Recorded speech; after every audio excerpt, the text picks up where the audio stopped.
screen bisa nggak ya Bu? Kalau share screen? Saya coba ini. Iya.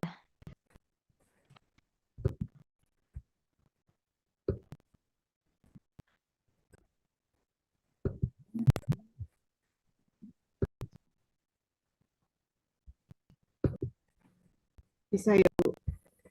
Iya, oh ya bisa aman. Iya, baik Buti, nggak apa-apa kalau gitu ya. Padahal tapi anak mahasiswa, adik-adik mahasiswa pengen lihat Buti Ya sebenarnya ini. ini. Atau sebentar Pengen lihat langsung maksudnya. coba keluar dulu nanti masuk lagi kalau lewat yang tanpa ini ya mungkin bisa. Kalau tadi kan saya langsung klik linknya ya, mungkin saya masuk Oh iya, ini ya baik-baik Bu. passwordnya. Bentar, saya keluar dulu. Iya, siap. Ya, yang lain bisa menunggu. Asmi nyala ini ya suaranya ya. Apa nyala kamera mungkin ya? Asmi, Asmi jadi spotlight di saya ini. Kita buat galeri ya. Enggak padahal ya. Asmi yang muncul duluan dengan kamera sepertinya ya. Sehingga muncul menjadi spotlight di laptopnya saya. Ini pada di rumah ini. Kalau lihat dari wajah banyak yang di rumah ini ya. Iya.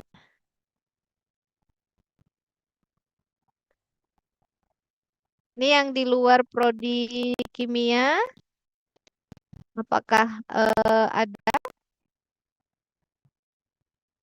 yang bergabung yang di luar prodi kimia?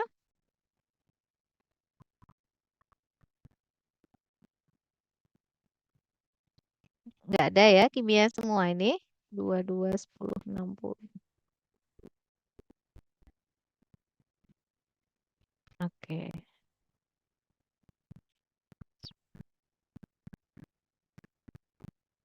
Oh, ini ada ya dari Ibnu Fadilah. Ibnu Fadilah Unila ini. Benar Ibu. Iya, dapat dari mana informasinya, Ibnu? Informasinya dari grup Bu. Oh iya, baik. Sampai tersebar ke Unila ya. Iya. Ya, Alhamdulillah selamat bergabung Ibnu dengan anak-anak UIN Jogja ya.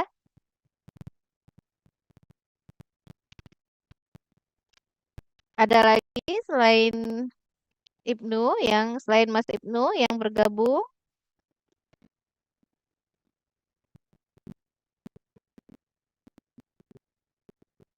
Oke. Sambil kita menunggu Bu Triastuti hadir kembali di Zoom.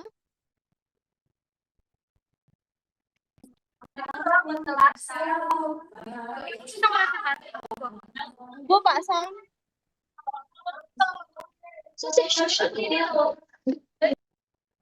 Ayo, oke sebentar. Ini Dewi Sekar.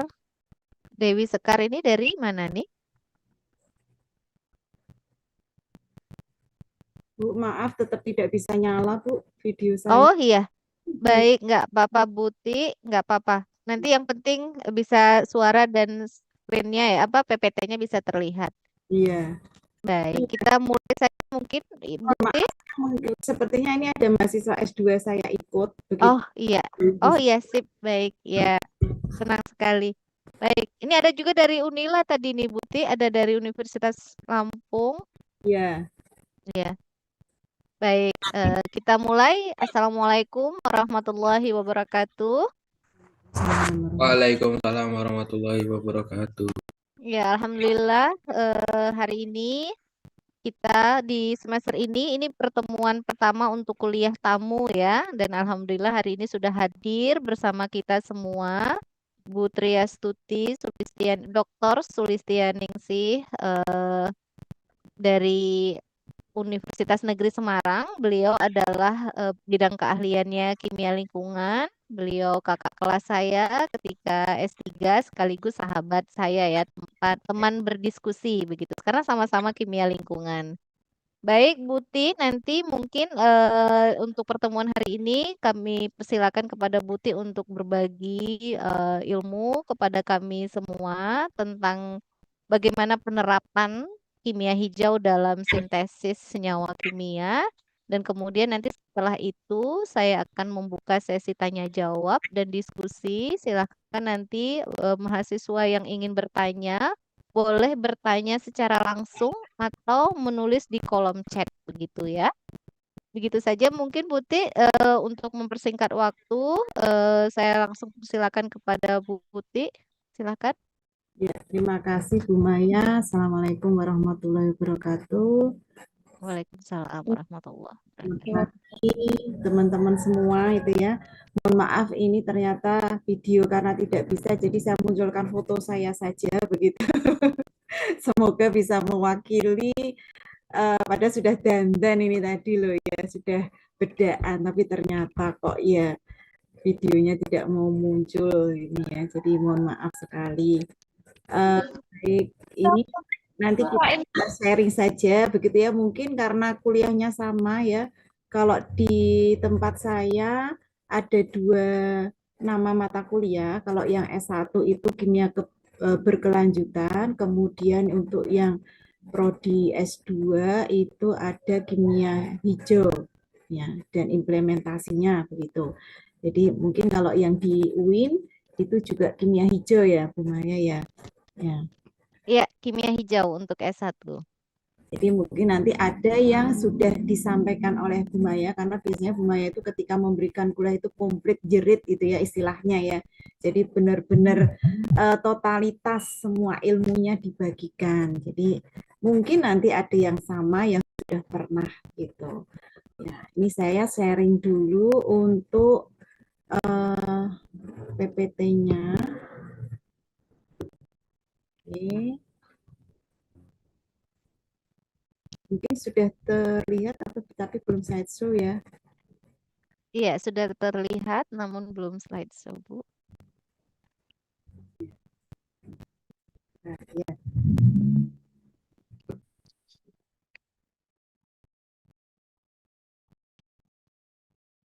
Ya, baik. Nah, sudah terlihat. Oh ya, slideshow-nya sudah ya, Bu ya. Ya, sudah Putih. Ya. Baik, kimia hijau dan kimia keberlanjutan gitu ya. Sebetulnya itu saling terkait begitu ya.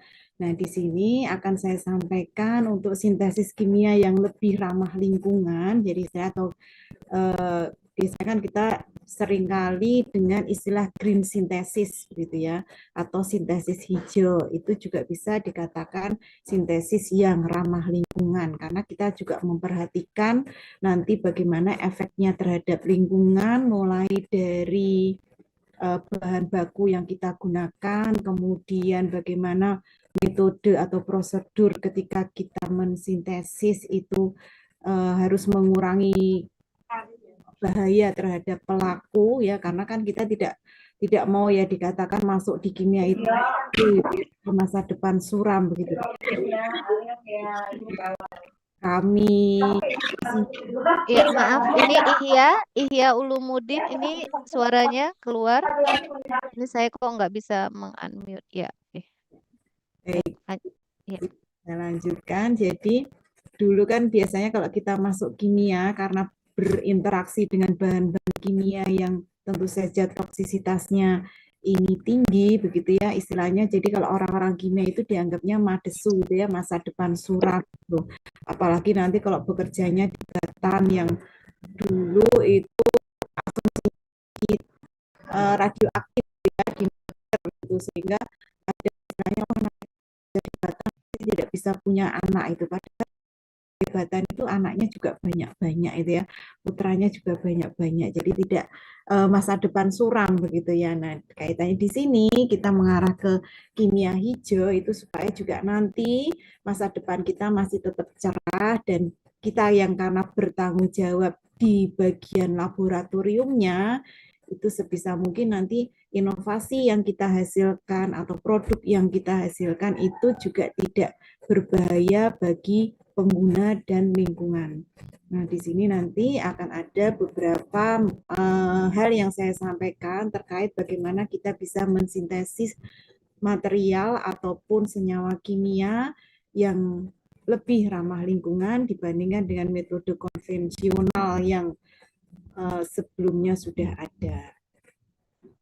Jadi mengulang kembali dari 12 prinsip dari green chemistry itu yang utama adalah kita mencegah limbah, ya, mencegah limbah apapun limbah itu, baik limbah cair, limbah padat maupun gas, misalnya polusi di udara, karena ini semuanya akan berdampak pada kita sendiri. Ya, sebenarnya ya karena kita pelakunya juga sebenarnya dampaknya ke kita, gitu ya. Nah, biasanya kalau belum berdampak ke manusia itu orang-orang atau pemerintah atau lembaga yang apa istilahnya menangani tentang kasus pencemaran ini belum mulai bergerak gitu ya, atau mungkin belum ada demo dari masyarakat, ini belum bergerak. Nah, ini sebenarnya tidak perlu menunggu seperti itu gitu ya, karena memang kita ini sebagai pelaku ya, pelaku utama gitu, bagaimana lingkungan kita ini bersih, lingkungan kita sehat, ini kita sebagai pelakunya, sehingga diharapkan nanti sepertinya CPMK dari kuliah kimia hijau dan kimia keberlanjutan itu nanti arahnya kita bisa memahami apa prinsip dari kimia hijau itu, kemudian bisa menjalankan prinsip-prinsip tersebut ketika kita bekerja di laboratorium, ya, sehingga nanti dampaknya itu tidak terlalu parah bagi lingkungan kita.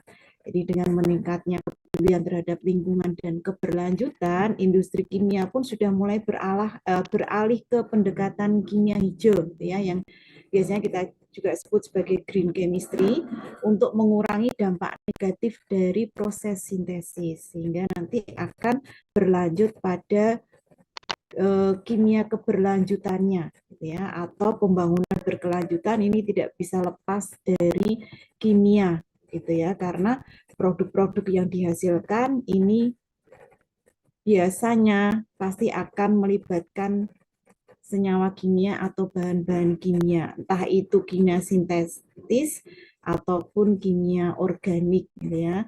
Jadi kalau misalnya dia ini tidak mengandung bahan kimia, nah bahan kimia dalam artian di situ kimia sintetis, ya, jadi kimia buatan, bukan yang kimia alami yang kita peroleh dari bahan alam di sekitar kita.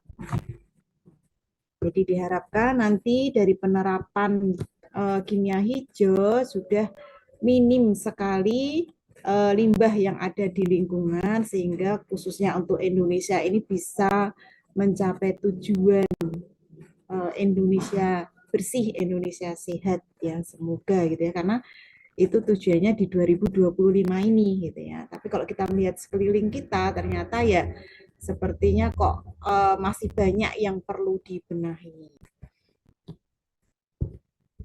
Nah, ini dari 12 prinsip tadi ya, baik ada mengurangi atau mencegah terjadinya limbah, kemudian ekonomi atom, metode sintesis yang tidak berbahaya ini yang harus diutamakan gitu ya. Jadi menghindari metode-metode sintesis yang membahayakan, baik membahayakan bagi kita sebagai pelaku, karena biasanya kan kita bekerjanya di laboratorium gitu ya, kecuali kalau misalnya nanti Anda jadi birokrat, nah, atau misalnya dosen itu memang dosen kadang masih terjun di laboratorium.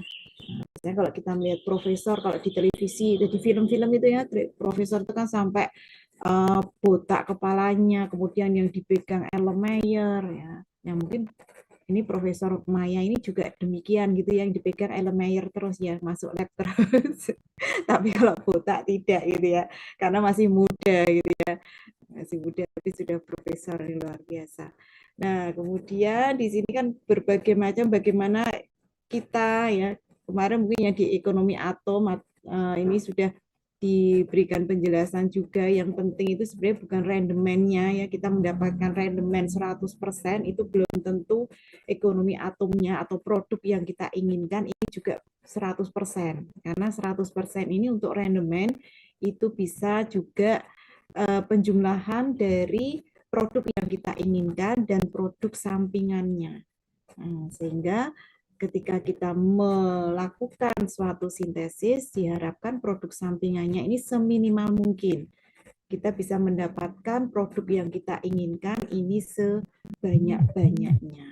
Nah, ada juga metode yang menggunakan seperti enzim gitu ya, jadi ditutup situs aktifnya yang nanti dipakai untuk menjadi produk atau nanti berpotensi untuk menjadi produk sampingan ini dilindungi dulu atau ditutup terlebih dahulu supaya nanti tidak menjadi produk sampingan yang tidak diinginkan. Semuanya menjadi Ya, Mbak Silvi, ini juga maaf Putih, saya panggil Mbak Silvi dulu. Ini bisa di mute suaranya, mikrofonnya.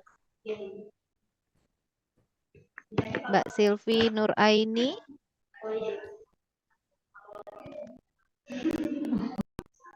Ini oke, ini nggak dengar juga ya beliau ya kayaknya ya. Ini Mbak Silvi Nuraini mahasiswa Buti atau bukan nih? Saya tidak hafal juga ini mahasiswa. Oh iya iya. Ini saya kok nggak bisa mute. Iya. Bisa dilanjut Buti.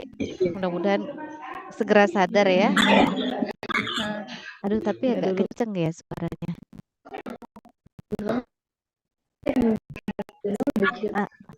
Ya. Iya, ini saya kok nggak bisa mengininya ya. Mbak Silvi Nuraini. Bu Maya host sebagai host atau bukan? Bukan, sebentar ya, saya cari bagaimana saya bisa sebagai host ini. Sebentar Bu. Maaf ini. Ini nggak apa-apa, nggak begitu keras kok. Bu. Oh iya, baik. Ya. Silakan Buti. Terima kasih. Jadi tujuan sintesis hijau di sini yang pertama memang kita utamakan untuk mengurangi penggunaan beracun ya, baik ketika masih berada di lab itu ataupun nanti produk yang dikeluarkan itu juga toksisitasnya ini lebih rendah dibandingkan dengan sintesis yang konvensional atau yang tidak hijau begitu ya. Kemudian juga meminimalkan limbah tadi, jadi produk yang kita hasilkan ini tidak nantinya menjadi menambah limbah yang ada. Jadi bukan sesuai dengan slogannya Penggadian. Kalau bisa sesuai dengan slogannya Penggadian begitu ya, mengatasi masalah tanpa masalah kan gitu. Nah, tapi biasanya kita tidak sesuai dengan slogannya Penggadian gitu ya. Jadi kita mengatasi masalah tetapi menambah masalah baru gitu. Atau misalnya gali lubang tutup lubang. Jadi di sini nanti sudah benar gitu ya, sudah sesuai, sudah bisa kurangi polusinya tetapi ke tempat nambah. Jadi di sini juga meminimalkan limbah, kemudian nanti juga bisa meningkatkan menggunakan dengan waktu yang lebih singkat, nanti juga bisa menghasilkan produk yang kita harapkan. Kemudian juga menggunakan sumber daya terbarukan. Nah, jadi kalau bisa nanti kita menggunakan sumber daya yang bisa diperbarui, yang ada di sekeliling kita, atau bahkan menggunakan limbah. Ya, kalau kita menggunakan limbah nanti ada dua manfaat gitu ya. Kita bisa mengelola limbah yang ada dan juga limbah itu bisa digunakan untuk hal-hal atau untuk bahan baku proses sintesis. Jadi ada manfaat ganda dari situ. Limbah yang di awal ini sudah hilang karena kita manfaatkan dan kita juga mengambil secara cuma-cuma. Biasanya kalau limbah itu ya seharusnya kan tidak berbayar ya, meskipun ada limbah yang berbayar. Misalnya kita kalau di bank sampah itu kan memang ada yang bisa dijual kembali, ada yang sudah tidak bisa. Nah, ini jadi nanti di sini ada beberapa hal yang bisa dikatakan sebagai green synthesis atau sintesis hijau dengan tujuan tersebut. Nah, ada beberapa metode sintesis ramah lingkungan. Ya, yang pertama misalnya sintesis nanopartikel dengan ekstrak alami ini sudah banyak dilakukan oleh para peneliti yang ada di seluruh lapisan dunia atau lapisan apa ya di seluruh dunia gitu ya, tidak hanya di Indonesia saja, bahkan Indonesia ini mungkin banyak yang tertinggal gitu ya, karena alat-alat yang kita miliki mungkin tidak secanggih alat-alat dari luar negeri sehingga mereka bisa cepat sekali perkembangan ilmunya. Berbagai nanoteknologi yang sudah dikembangkan ini juga berpotensi atau menunjang apa yang akan kita lakukan ya. Kalau teknologinya tidak ada itu seringkali kita akan berhenti ya, tidak bisa lanjut. Ini mau melakukan apa itu tidak ada alatnya, tidak ada bahannya dan sebagainya. Nah, di sini berbagai nanopartikel logam seperti Ag, Au, Cu, Fe dan oksida-oksida logam yang lain, misalnya TiO2 gitu ya, ZnO, Fe3O4 atau magnetit, ini sudah mulai disintesis, dimodifikasi menggunakan ekstrak dari tumbuhan, jamur dan juga bakteri. Ya, jadi jangan dianggap oh bakteri ini membahayakan. Ada juga bakteri yang menguntungkan. Ya, kenyataannya kan kita seringkali minum Yakult gitu ya, minum apa namanya yogurt gitu ya, karena di situ kan juga ada bakterinya. Juga jamur, kadang ada ada ini jamuran gitu ya. Padahal kan jamur juga ada yang membuat makanan itu menjadi enak ya, seperti tempe itu kan ya, karena di itu kan juga apa sih kedelai yang berjamur ya istilahnya ya, itu tauco itu. Nah, nih ternyata dari ekstrak tanaman, jamur dan bakteri ini bisa digunakan untuk sintesis nanopartikel, di mana nanopartikel itu juga fungsinya berbagai macam. Ada yang untuk katalis, ada yang untuk absorben, ada yang untuk ini apa namanya antibakteri begitu ya. Nah, salah satunya ini salah berapa ini ya? Salah banyak ya. Ada ekstra daun rosa rugosa, ini digunakan untuk membuat partikel Au dan Ag dalam waktu 10 menit saja dengan metode sonokimia atau kita menggunakan alat ultrasonik ya. Kemudian dari akar ini juga bisa digunakan. Jadi sebenarnya tidak hanya dari daun, dari bunga, dari akar, ya, dari batang pun juga sebenarnya juga bisa. Atau bahkan ketika sudah diambil minyak atsirinya, ini juga bisa digunakan untuk sintesis senyawa kimia yang nanti arahnya itu adalah yang lebih ramah lingkungan, karena kita tidak menggunakan bahan sintetik lainnya untuk bahan pereduksinya, tapi kita menggunakan bahan alam, di mana nanti di situ banyak mengandung senyawa-senyawa yang memang diperlukan untuk mereduksi. Kemudian dari daun teh hijau atau misalnya tidak dari daun yang segar, misalnya dari ini limbah tehnya saja juga masih bisa, karena kan sekarang ini menjamur sekali ya, apa namanya, gerobak atau orang berjualan es teh gitu ya, teh macam-macam dengan berbagai nama. Nah, ini limbahnya masih bisa kita manfaatkan juga, karena biasanya tidak sampai apa namanya ya, tidak sampai benar-benar bersih ya pemakaian teh ini. Ya. Dan tanaman apapun juga bisa. Ini untuk sintesis berbagai senyawa, baik itu dalam bentuk logamnya atau oksida logamnya. Ada beberapa artikel yang saya tampilkan di sini, misalnya ini punyanya Singh dan kawan-kawan gitu ya, atau et al. Jadi dia menggunakan ekstrak tanaman dari berbagai tanaman. Ini kalau tidak salah review gitu ya, oh ya review.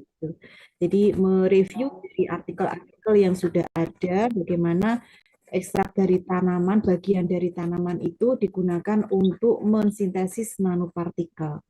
Nah, di sini ekstrak tanaman ini berguna sebagai agen pereduksi, ya, mereduksi dari logam yang bermuatan, ion logam yang bermuatan menjadi logam.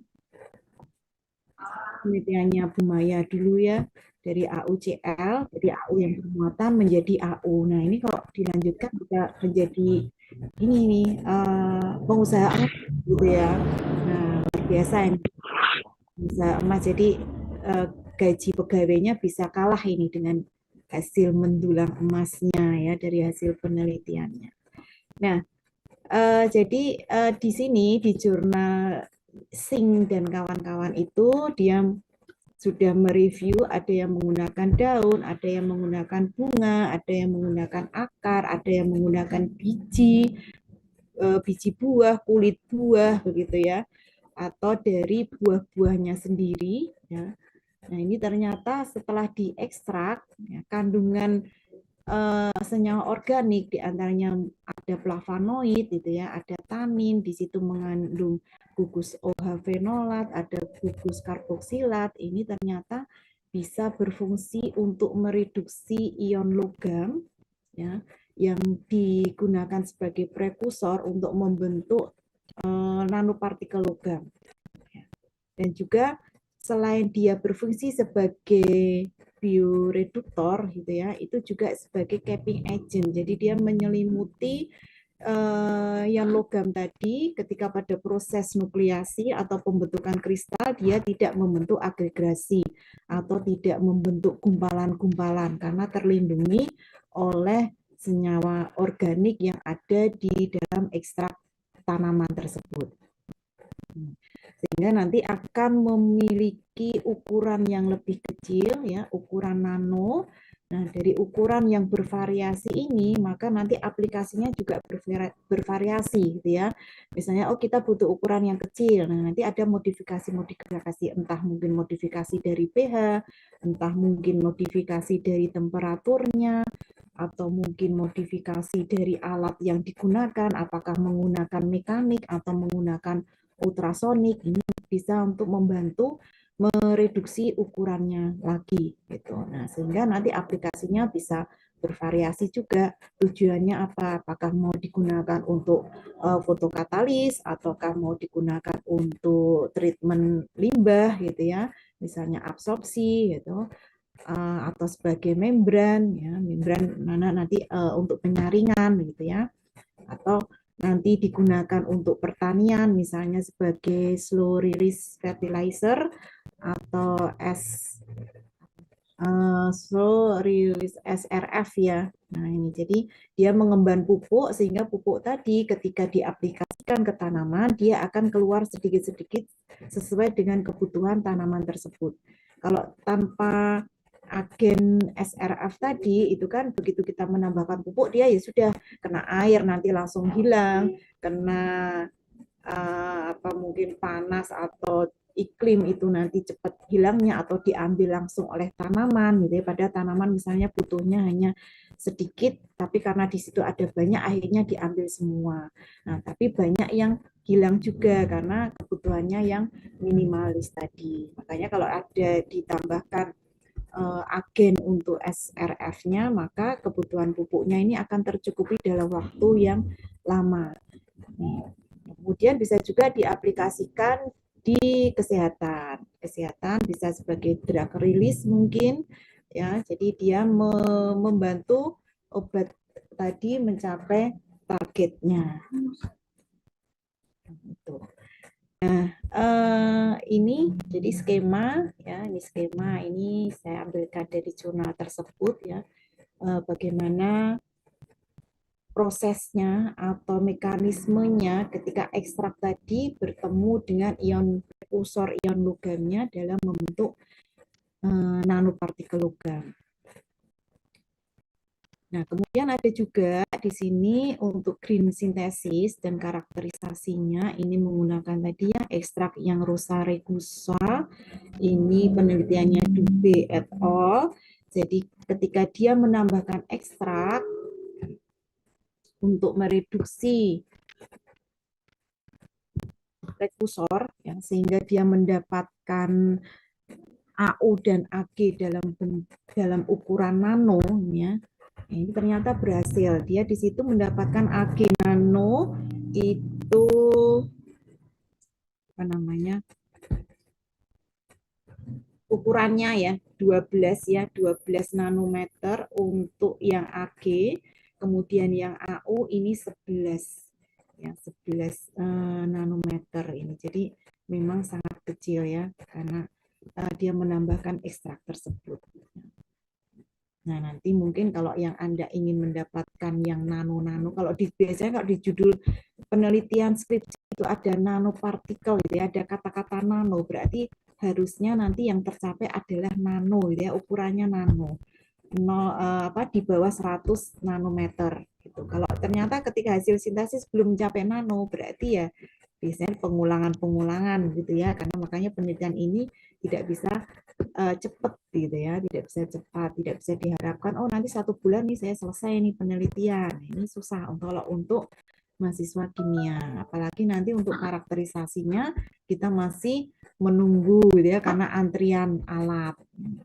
Nah, sebenarnya prosesnya juga sama. Jadi dari ekstrak bahan alami tadi, dia sebagai agen bereduksi untuk membentuk nanopartikel logam.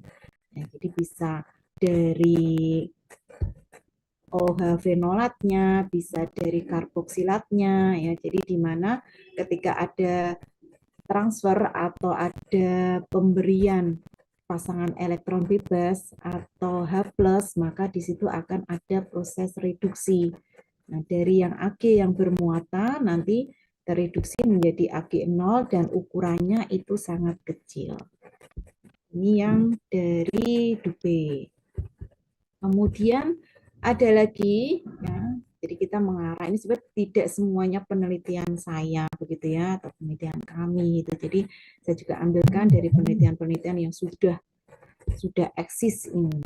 Nah, di sini juga ada green sintesis lagi, ya. Ini dari nanopartikel juga menggunakan Artemisia vulgaris ekstrak, dan aplikasinya ini digunakan untuk katalis, ya, katalis. Nih, jadi prosesnya juga awalnya diekstrak, ya. Anda memilih apanya itu juga bisa ya, misalnya memilih daunnya, memilih, nanti bisa di googling dulu kandungan yang terbanyak itu ada di mana. Misalnya Anda menginginkan kandungan flavonoidnya, khusus flavonoid yang mungkin yang dituju begitu ya. Nah, itu nanti bisa dilihat kandungan flavonoid ini paling banyak di mananya, apakah di buahnya, ataukah di daunnya, ataukah di batangnya, atau yang menjadi limbah ini sebetulnya apa ya. Kalau misalnya bunga mawar itu kan seringkali juga disuling ya, disuling diambil minyak asirinya.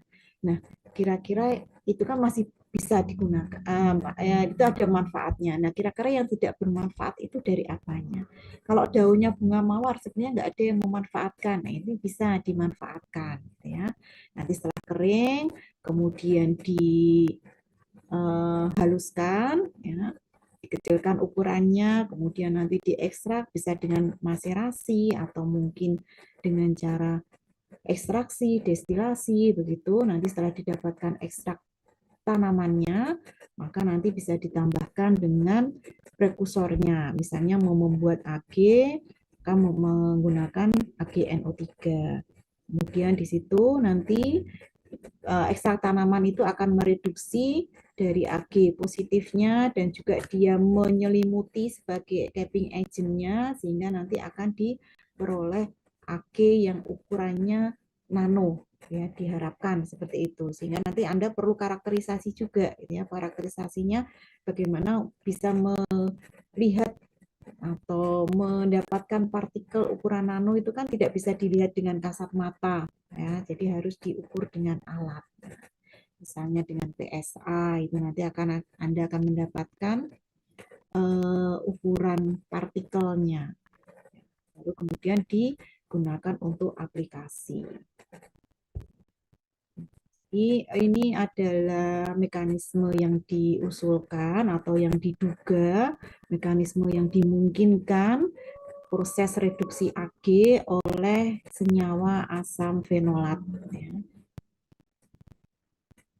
Jadi, kalau Anda ini biasanya yang ahlinya Bu Maya ya, karena masuknya di organik di organik gitu ya, ada senyawa cincin gitu kan, biasanya masuknya di organik.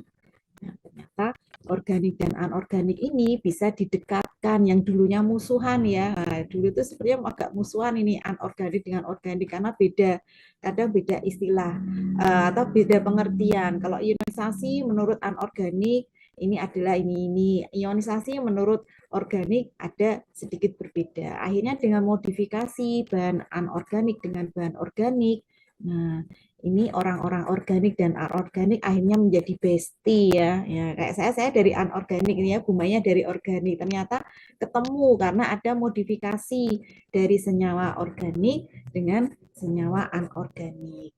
Ya, jadi alhamdulillah bisa saling melengkapi begitu ya. Nah, penelitiannya juga mirip-mirip gitu sama. Jadi magnetit ini adalah senyawa anorganik, ditambahkan kalau Bu Maya itu pakai asam galat, asam humat. Nah, itu adalah bagiannya organik gitu. Akhirnya bisa menjadi teman ini karena ternyata modifikasi sekarang bahan-bahan anorganik itu dimodifikasinya dengan bahan-bahan organik ya, dari sumber atau bahan alam. Jadi ada mekanismenya di situ. Nah, kalau orang kimia kan nggak boleh lepas dari struktur kimia, reaksi kimia, kemudian mekanisme kimia, karena nanti dikhawatirkan kita dianggap sastra kimia gitu ya. Kalau skripsinya ternyata kok isinya kok tulisan saja, hanya bercerita saja gitu ya, tanpa menampilkan struktur kimia, strukturnya Ag ini bagaimana, kemudian kok struktur Ag, kalau Ag ya hanya logam saja ya.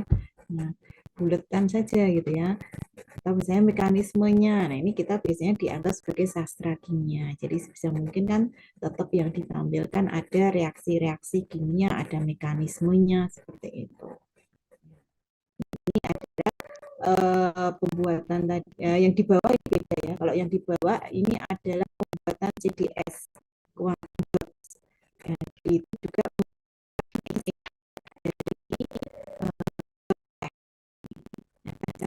jadi tidak hanya misalnya bisa saja atau tidak hanya CSNO dan sebagainya. Ternyata CDS ini juga bisa. Kemudian yang lain di CSNO dan CSNO bisa baru maaf juga ya yang meneliti yang mana fungsinya sebagai antibodi dan juga sebagai katalisis. Sekarang baru keren yang katalisisnya. Jadi tidak hanya orang-orang saja yang buat katalis, yang buat katalis, ternyata dari alkohol pun, dan dari organik pun juga membuat katalis. Katalisnya sudah mulai dimodifikasi. Nah, ini dari Origanum majorana. Ini sejenis tapi beda ya. Dengan Origanum.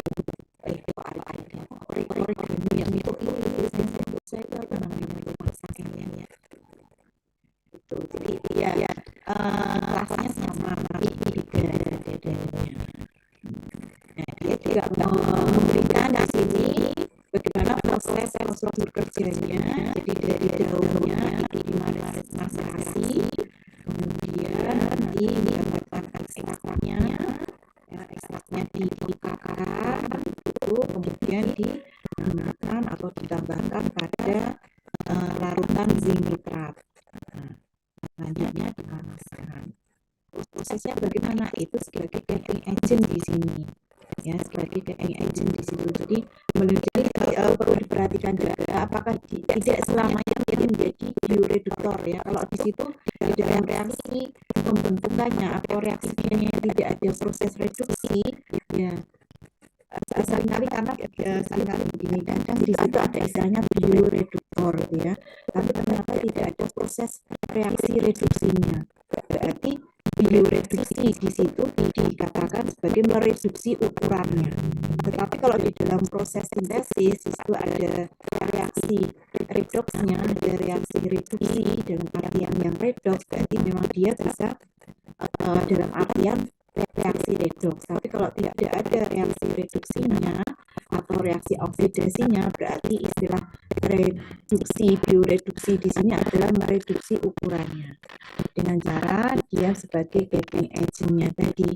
Jadi dia menyelimuti supaya tidak nempel satu sama lain ZNO-nya. ZNO dengan ZNO tidak menggumpal ya. Jadi mencegah aglomerasi gitu ya. Tidak terbentuk agregat-agregat yang ukurannya menjadi bisa akhirnya mendapatkan zinc oxide dalam ukuran nano juga di sini. Ini dari yang masih jurnal yang sama. Jadi dari yang A itu adalah ekstrak tanamannya yang warnanya coklat gitu ya. Kemudian yang di tengah itu yang bening adalah zinc nitratnya. Kemudian setelah proses diperoleh endapan yang berwarna coklat itu sebagai ZNO. Setelah dikeringkan, nanti dipisahkan, dikeringkan, kemudian dikarakterisasi. Apakah benar ukurannya nano atau tidak?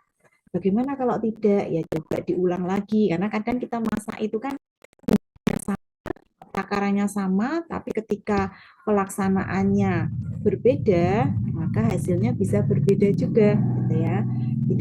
Tidak sama enaknya, gitu ya. Ada 3 orang diberi tantangan, gitu ya, bumbunya sama, takaran bumbunya sama, tapi ketika prosesnya, mungkin ada yang bawang merah, bawang putih di oseng terlebih dahulu, baru nanti masuk cabenya, nanti masuk bumbu yang lain, baru sayurannya masuk. Nah, ini ada juga yang semuanya langsung cemplung semuanya. Ini juga nanti akan menghasilkan rasa yang berbeda. Katanya begitu, kata chef gitu ya.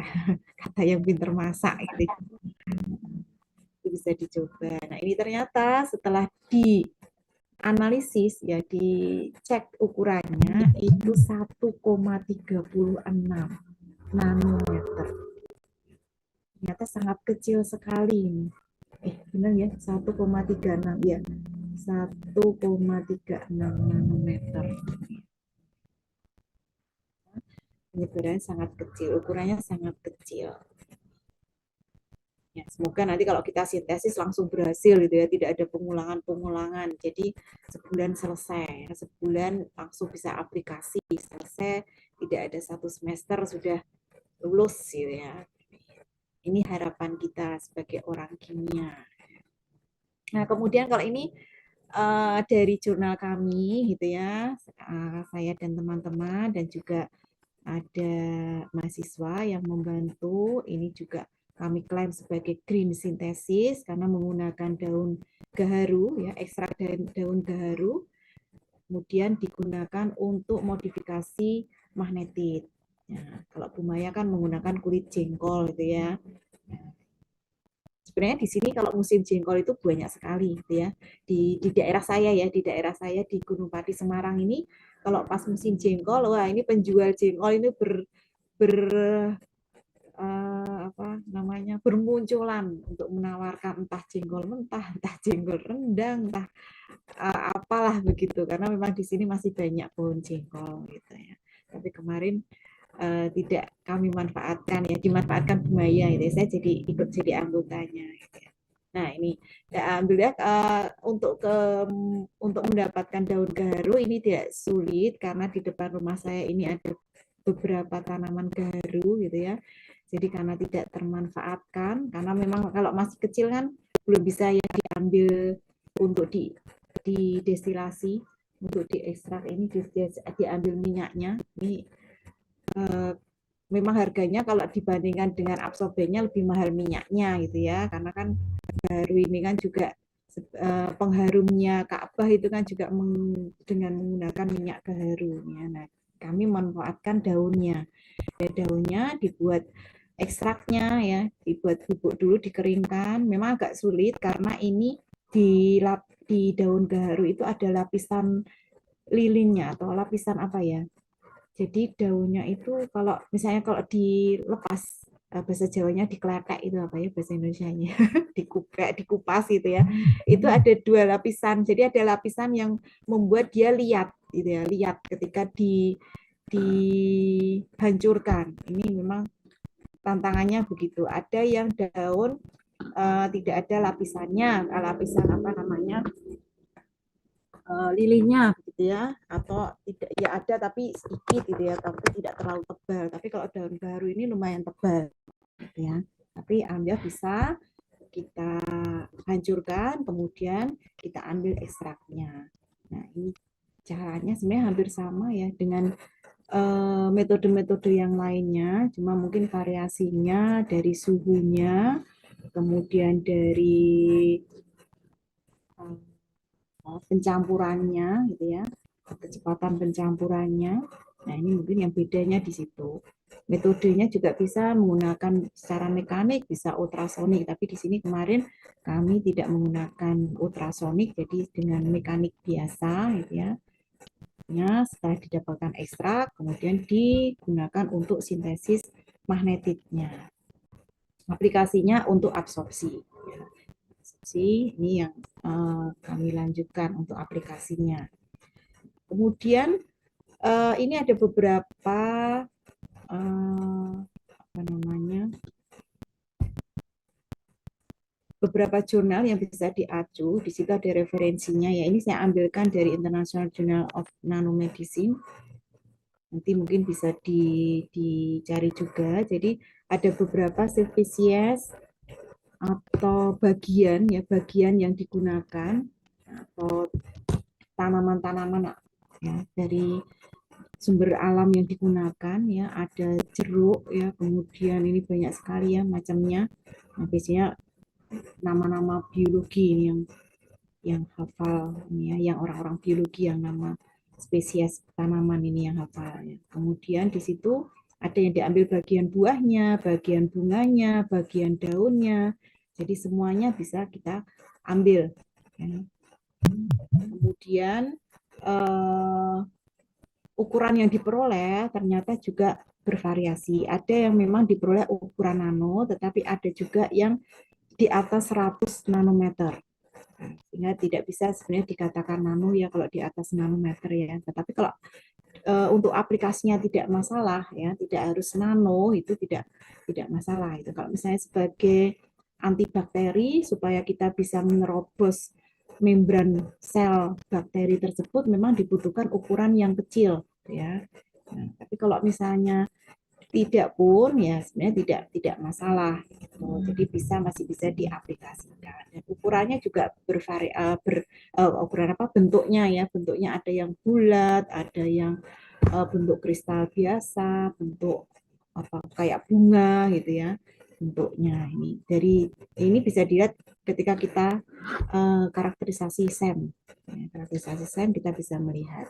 Nah, memang perlu diperhatikan ketika nanti teman-teman mengkarakterisasi morfologi permukaannya, harus betul-betul ditentukan berapa perbesaran yang diinginkan gitu ya. Jadi jangan manut atau ikut pada teknisinya, karena yang tahu dengan material Anda itu adalah Anda sendiri. Jadi Anda harus sudah menentukan. Jadi ketika nanti teknisi menanyakan ini nanti mau difoto pada perbesaran berapa, ini Anda jangan ya manut saja gitu ya, monggo berapa gitu ya. Jadi Anda yang harus menentukan, karena khawatirnya nanti ketika Anda tidak menentukan ternyata hasil fotonya ya, hasil SEM-nya itu tidak sesuai dengan apa yang Anda inginkan.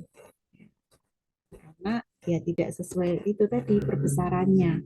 Jadi begitu juga ketika FTIR yang menentukan bilangan gelombang, rentang bilangan gelombang itu juga harus kita yang mensintesis. XRD juga demikian, yang menentukan 2 tetanya itu adalah kita. Jadi bukan teknisi ya, karena teknisi nanti kan tidak mungkin akan menghafalkan semua bahan yang dianalisis. Kalau sudah terbiasa misalnya sering kali menerima sampel magnetit, dia akan hafal, oh ini saya analisis di rentang 2 theta 0 sampai 80, ini sudah hafal. Tapi nanti kalau misalnya karbon aktif, zeolit, kemudian hidrotalsit, ini kan akan berbeda-beda ya rentangnya, 2 tetanya berbeda, kemudian mana yang akan dilihat bilangan gelombangnya, karena biasanya ikatan logam dengan non logam itu kan ada di bilangan gelombang di bawah 1000 gitu ya. Jadi kalau misalnya alat itu bisa mendeteksi sampai 3500 itu akan lebih bagus, akan lebih terlihat nanti ikatannya. Misalnya analisis FE, ada FEO yang di 425. Tapi kalau teknisi yang menentukan, nah ini ya sesukanya teknisi. Ya. Hanya mengira-ngira saja teknisinya. Nah, jadi dari kandungan bahan organik, terutama flavonoid ini, semakin banyak kandungan flavonoidnya, maka ketika kemampuan untuk mereduksi itu akan menjadi semakin besar. Karena dia bisa menyumbangkan atom atau elektron, ya, karena di sini nanti akan dimanfaatkan untuk mereduksi dari ion logam. Jadi flavonoid ini yang terpenting. Jadi biasanya ketika kita sudah mendapatkan ekstrak, kita uji fitokimianya. Ya, apakah menunjukkan positif untuk flavonoidnya, meskipun tidak diuji ya berapa kandungan flavonoidnya. Tapi kalau misalnya mau sampai pengujian flavonoid ya tidak masalah. Jadi secara kuanti ya, biasanya hanya secara kuali saja. Kuali jadi positif atau negatif dia menunjukkan adanya flavonoid, adanya tanin ya, atau tidak ya, atau alkaloid. Nah, itu kalau misalnya sudah menunjukkan bisa dilanjutkan ke proses berikutnya. Kemudian ini juga tidak hanya dalam bentuk serbuk saja gitu ya, green synthesis, tapi ternyata membran juga bisa. Ya, di sini di Debuth dan Bruggen ya. Debuth dan Bruggen ini ternyata dia membuat dia mereview artikel-artikel jurnal yang membuat membran secara kimia hijau. Jadi sintesisnya sintesis hijau untuk membran penukar kation. Kalau dulu kan modelnya kita pakai resin ya, resin dalam bentuk serbuk gitu ya, butiran-butiran. Mungkin kalau di UIN masih ada praktikum resin penukar kation gitu ya. Kalau di kami kemarin sempat hilang atau sempat tidak dipraktekkan begitu karena memang harga resinnya yang mahal ya. Kalau dulu ketika saya isolasi asam humat itu ketika saya S1 1 gramnya itu 3 juta untuk harga resinnya. Resin Duex kalau tidak salah itu ya. Untuk pemurniannya menggunakan resin itu 1 gramnya 3 juta. Jadi memang kalau biaya sendiri memang berat. Alhamdulillah dulu saya S1, S2 dan S3 ini kok penelitiannya dibayari semua gitu ya. Jadi ketika proses skripsi gitu ya juga bisa membran untuk penukar kation. Jadi tidak hanya dalam bentuk serbuk saja, dalam bentuk membran pun juga bisa disintesis secara sintesis hijau. Ini ada prosesnya. Jadi dia dari biopolimer, kemudian ini menggunakan green solvent. Kemarin mungkin sudah juga bab di pelarut-pelarut yang digunakan ya, pelarut yang toksisitasnya rendah yang bisa digunakan untuk proses sintesis. Karena kalau kita bisa menggunakan air yang memiliki toksisitas rendah, itu akan lebih dianjurkan menggunakan aquades atau air dibandingkan dengan menggunakan pelarut organik yang toksisitasnya lebih tinggi. Nah, misalnya kloroform bisa digantikan dengan aquades atau mungkin yang di ether yang toksisitasnya tinggi ini karena juga nanti sebagai pelaku ya kita sebagai yang mensintesis ini kan juga perlu keselamatan kerja juga. Jadi kalau bisa digunakan pelarut yang tidak berbahaya ini lebih disarankan. Misalnya pakai alkohol ya.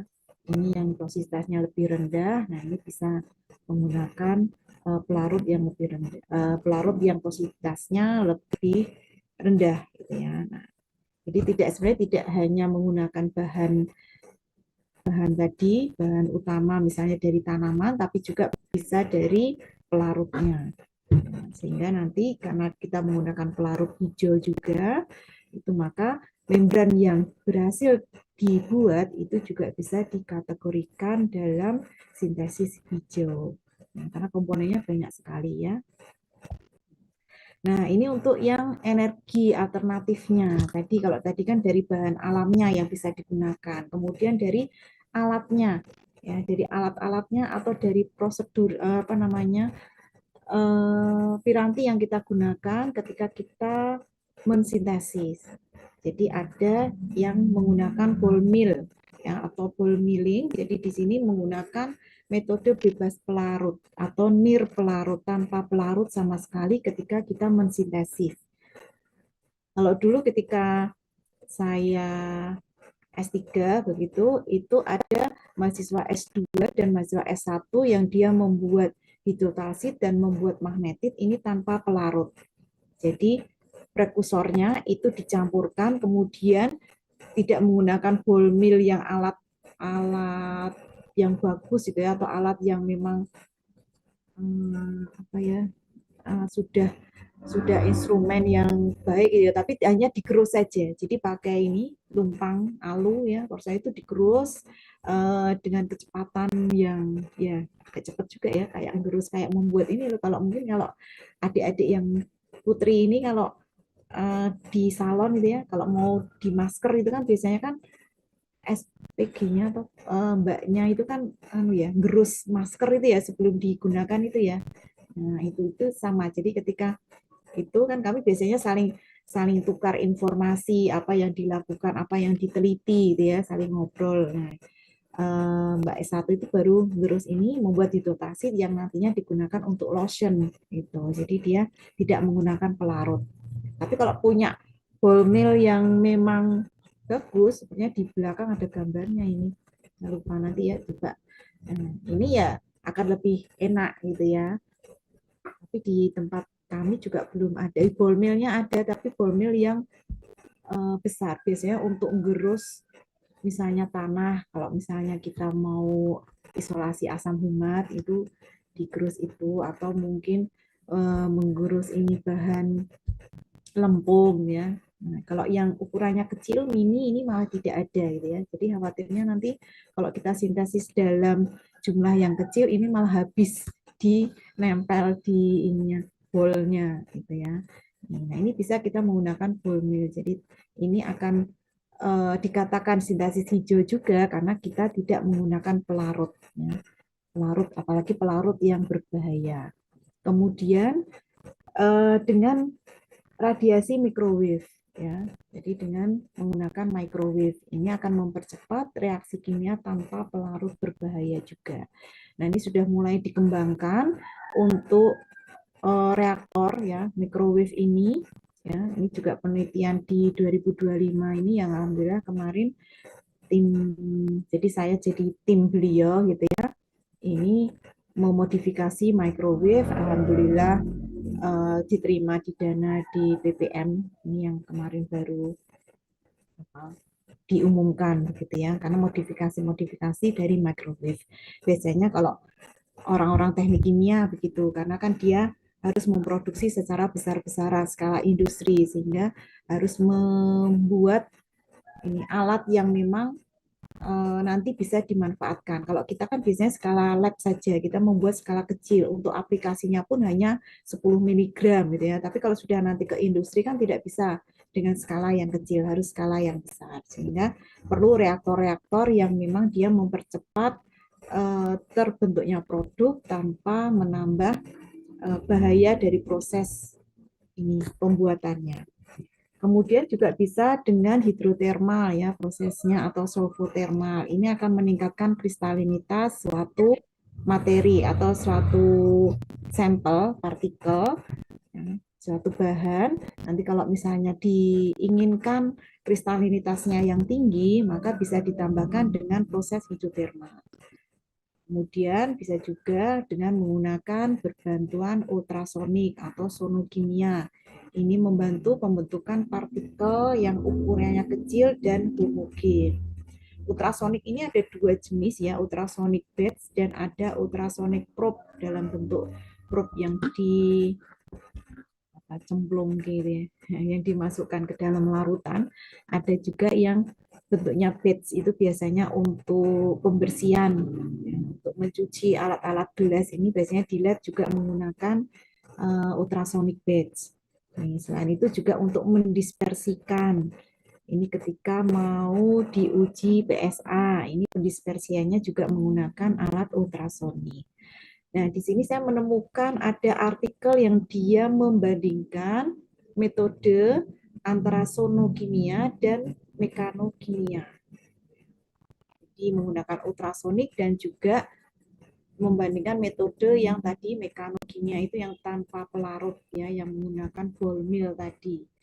Jadi katalis yang dia produksi itu menggunakan dua metode sintesis yang ramah lingkungan, hemat energi dan waktu, dengan kompresivitasi berbantuan ultrasonik dan sintesis mekanokimia bebas pelarut. Ini sudah banyak sekali juga ya sintesis mekanokimia.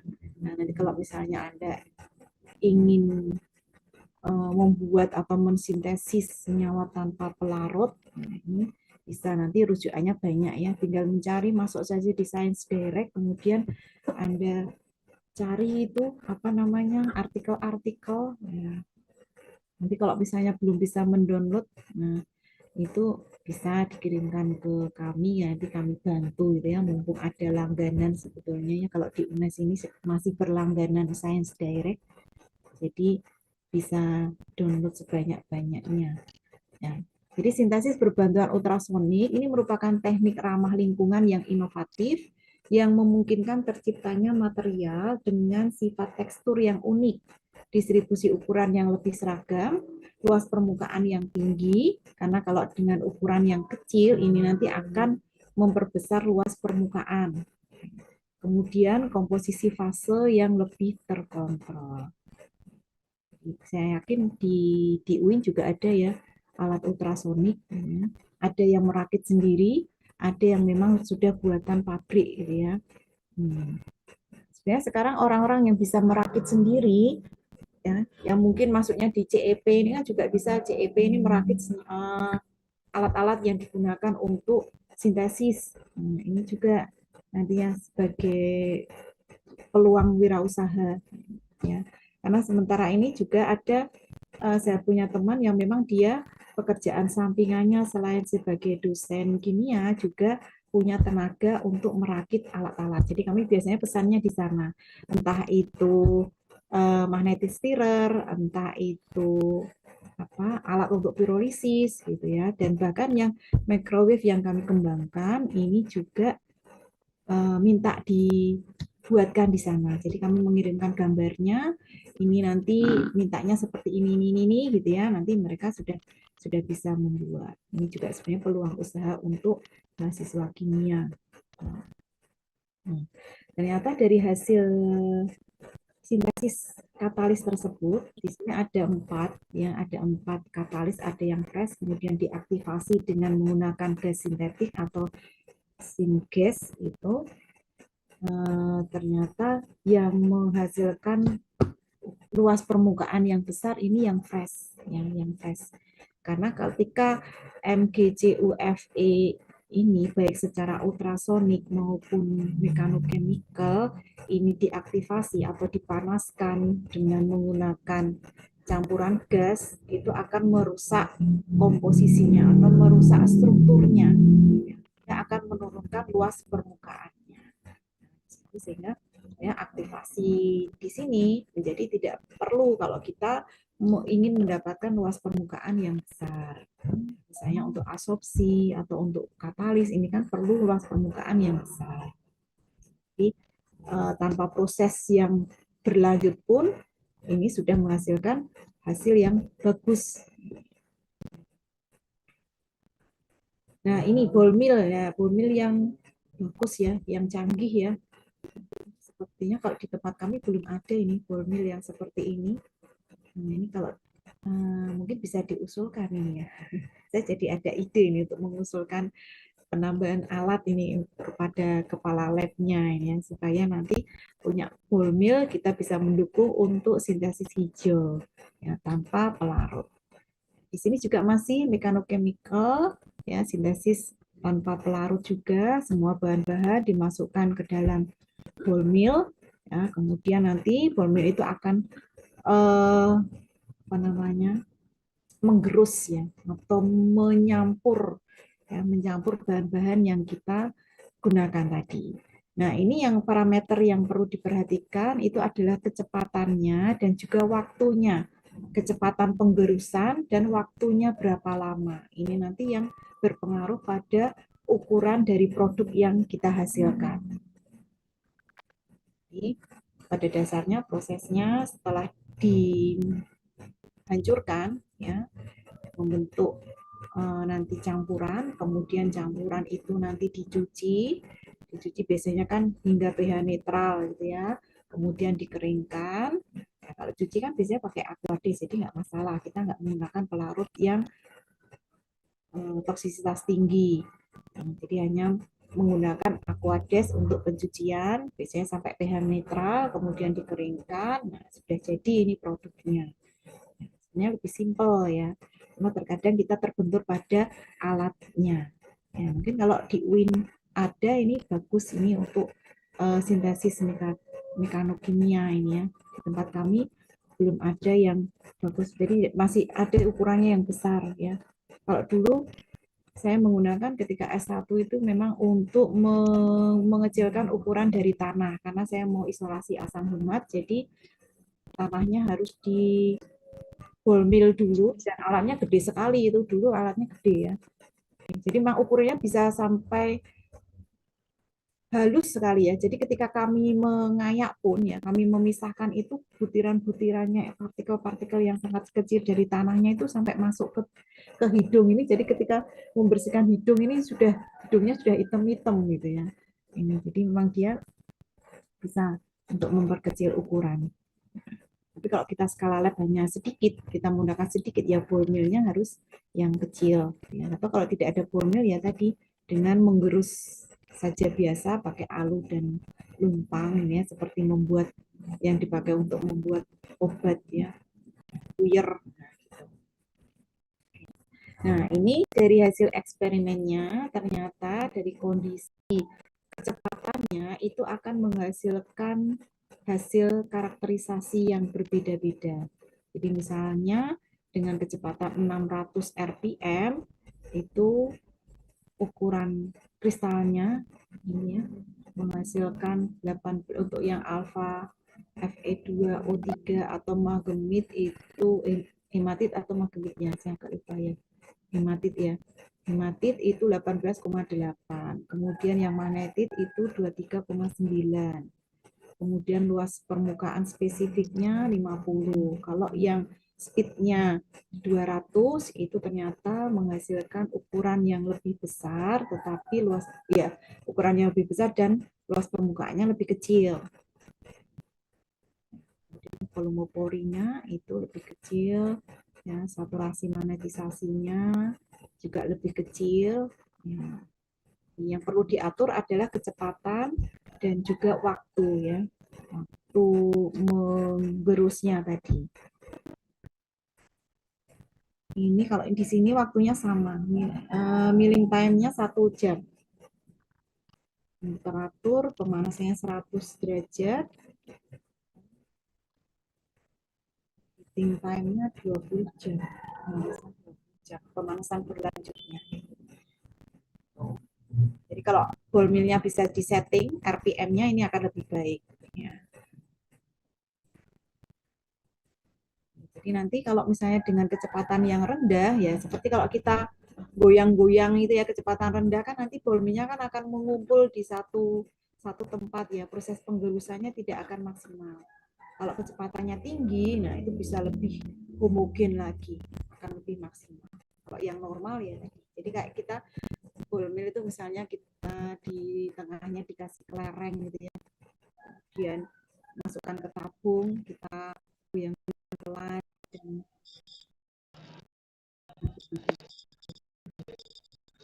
gambaran saja untuk yang ball mill yang low speed, high speed, dan normal speed. Kemudian yang kedua adalah dengan berbantuan microwave. Nah, microwave ini juga arahnya ke green sintesis. Nah, dengan sintesis yang berbantuan microwave ini akan dicirikan oleh hasil yang lebih tinggi. Ya, hasil yang lebih tinggi maksudnya dari produknya rendemen yang diperoleh juga lebih banyak, ya. Kemudian selektivitasnya juga lebih tinggi, kondisi reaksinya lebih ringan, waktu reaksi yang lebih singkat, ya, dibandingkan dengan pemanasan konvensional. Kita kalau memasukkan makanan ke microwave saja satu menit saja ya 60 detik aja sudah jadi panas sekali gitu ya.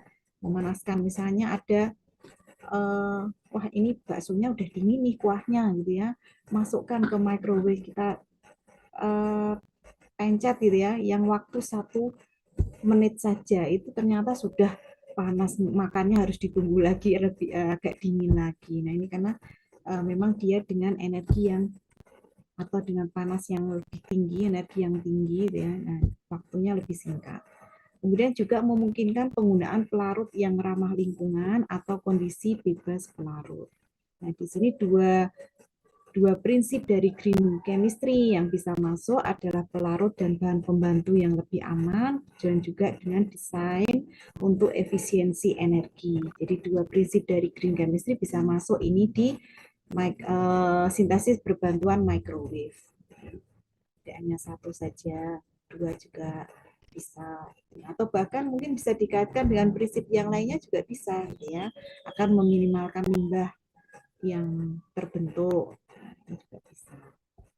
Nah, jadi secara konvensional kita hanya menggunakan pemanasan biasa pakai hot plate saja, ya. Ini panasnya akan kurang, ya, panas yang dihasilkan akan kurang sehingga nanti pembentukannya akan menjadi lambat karena temperatur itu naik sedikit demi sedikit.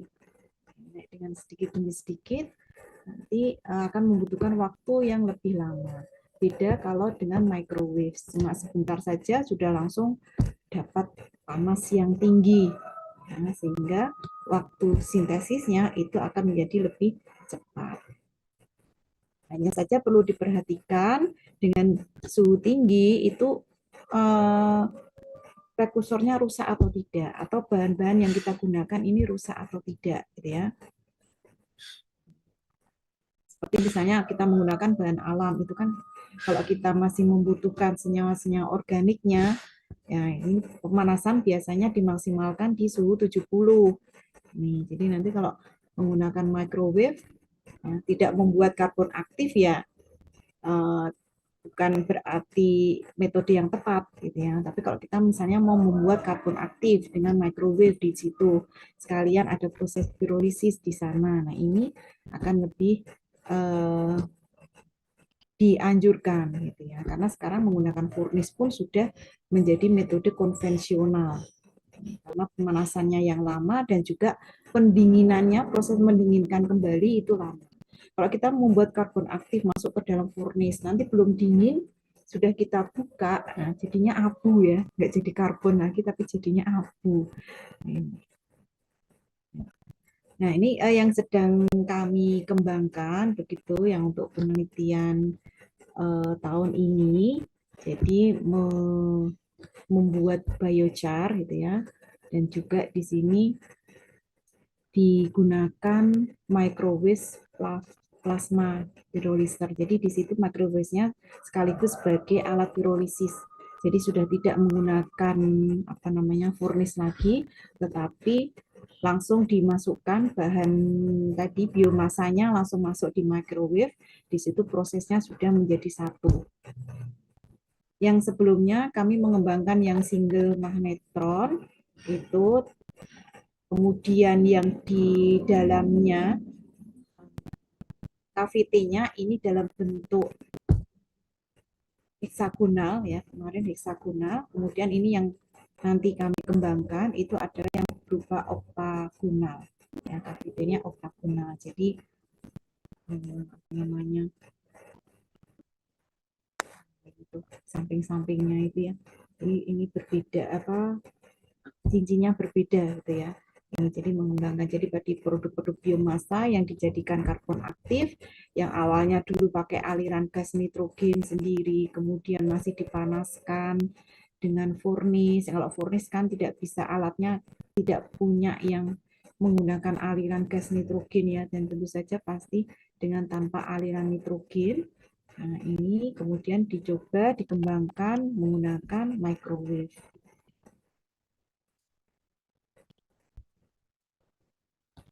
Ini juga ada oh ini sudah mikro hidrotermal ya, sudah hidrotermal. Ya, tadi seperti yang saya katakan hidrotermal ini juga sebenarnya metode tambahan.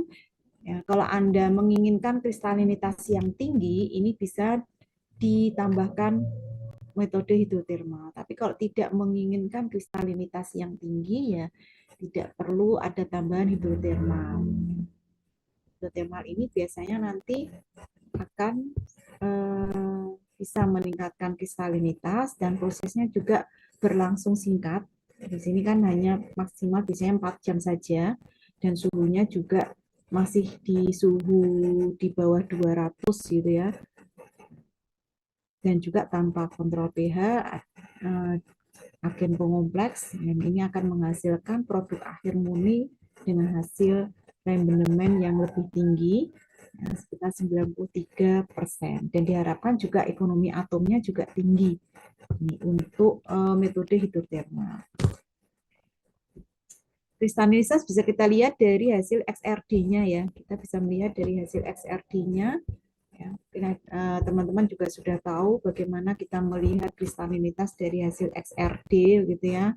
Kalau puncaknya runcing dan tinggi berarti kristalinitasnya bagus. Nah, ini ya saya ambilkan dari artikel ya, penelitian. Ini bisa dibandingkan yang di treatment dengan hidrotermal dan yang tidak, ini akan menghasilkan kristalinitas yang berbeda.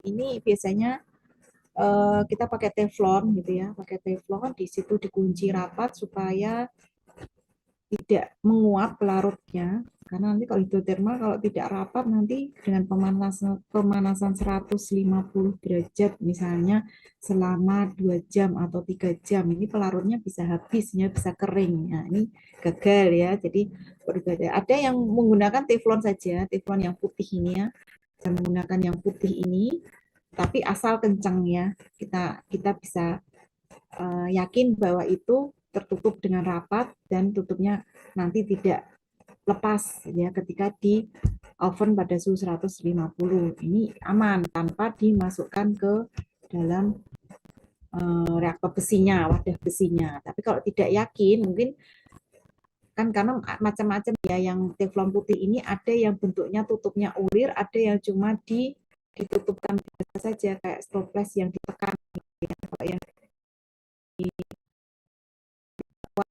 Kalau tidak dimasukkan ke dalam wadah besi ini. Ini contoh juga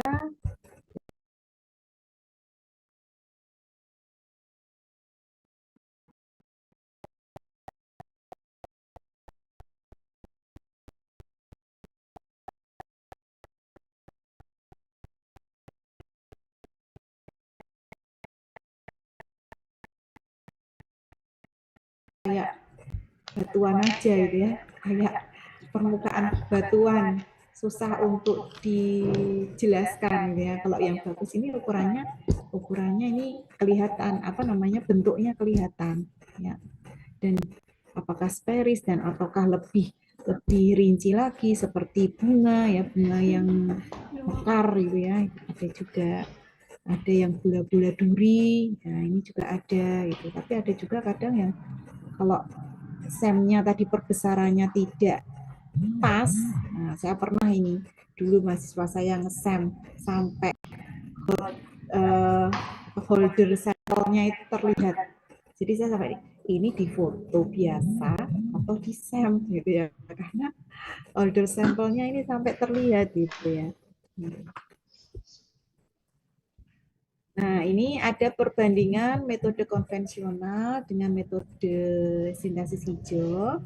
Jadi dari aspek pelarut, misalnya dari konvensional kan kita bisa menggunakan pelarut apa saja ya, baik itu berbahaya maupun tidak, itu kita biasanya gunakan. Ya, kita hanya beracu pada, oh ini kelarutan yang tinggi pada pelarut etil ether atau petroleum ether atau kloroform, ini pelarutannya banyak, udah kita pakai itu gitu ya.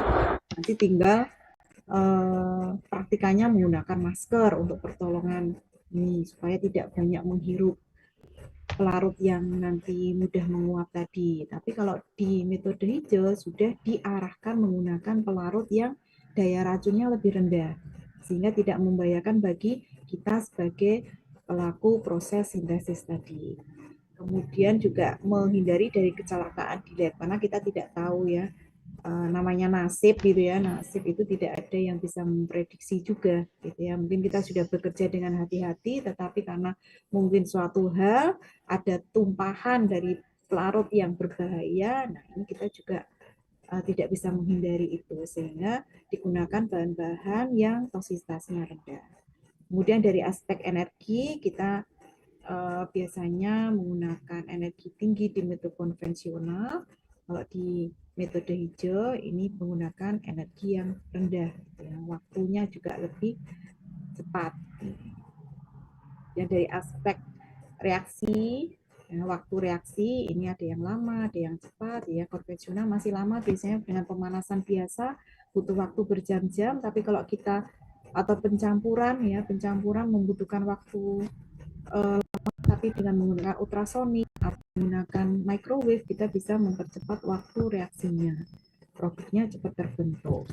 Dan limbahnya juga metode konvensional ini banyak. Nah, kalau limbah banyak berarti produk yang kita hasilkan itu pasti akan lebih sedikit. Nah, tapi kalau limbahnya ini minimal berarti produk yang memang kita inginkan itu menjadi lebih tinggi. Senyawa turunan yang tidak dipakai itu minimal. Nah, ini sangat penting sekali di dunia farmasi atau di industri farmasi, ini sangat penting sekali ya untuk meminimalkan limbah dan juga menghasilkan produk yang diinginkan, misalnya sintesis ibuprofen. Ya. Bagaimana caranya supaya sintesis ibuprofen ini menghasilkan ibuprofen yang banyak dan senyawa sampingannya sedikit, jadi mereka tidak rugi, ya tidak rugi di modal. Udah modalnya banyak, ternyata dihasilkan produk yang sedikit.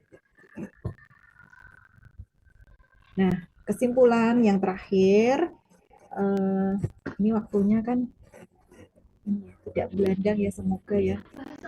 Jadi sintesis hijau merupakan solusi inovatif untuk sintesis senyawa dan material yang efisien, aman dan ramah lingkungan. Kemudian juga penggunaan bahan alami, limbah dan energi alternatif telah menunjukkan hasil yang sangat baik juga. Sehingga perlu kolaborasi antara peneliti, industri dan pemerintah untuk memperluas adopsi teknologi ini secara global.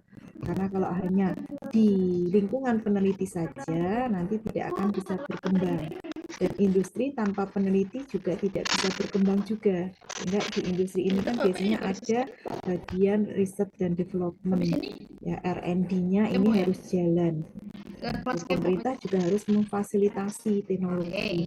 Kita biasanya mengusulkan dana ke pemerintah kalau yang bukan BUMN ya, kita kalau misalnya masih tergantung pada dana pemerintah untuk menambah instrumen karakterisasi, instrumen untuk proses sintesis ini masih mengandalkan sumbangan dana dari pemerintah untuk bisa memperoleh alat-alat yang sesuai kita bisa melakukan secara sintesis hijau.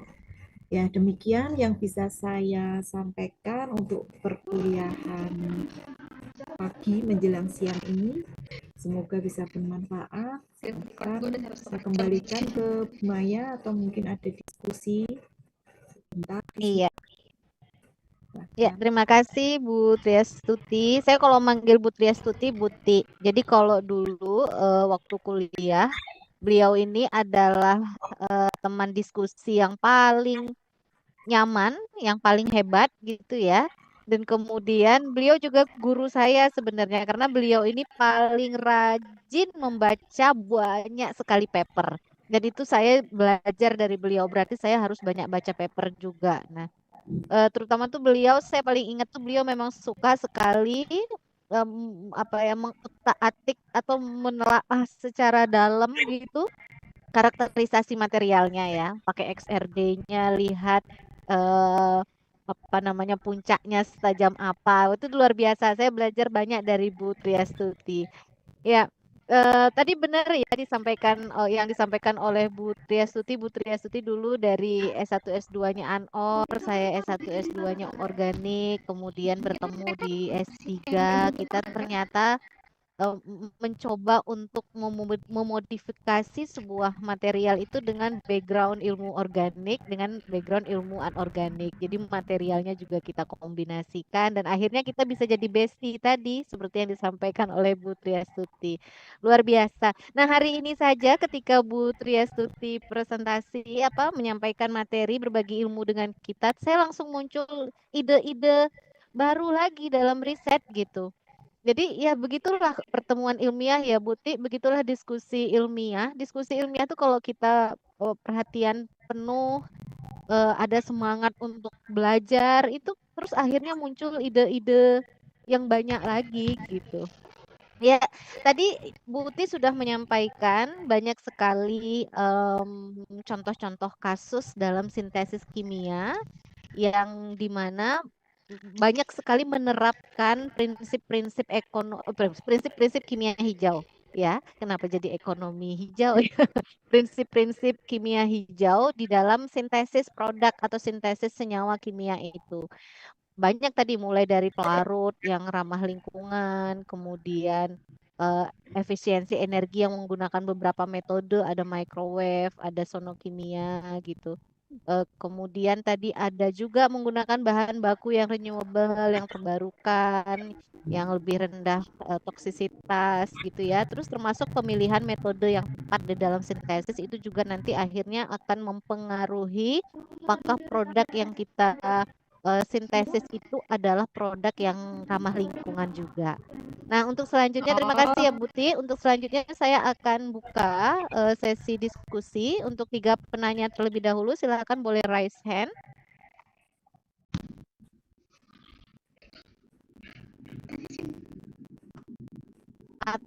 atau mau bertanya langsung di kolom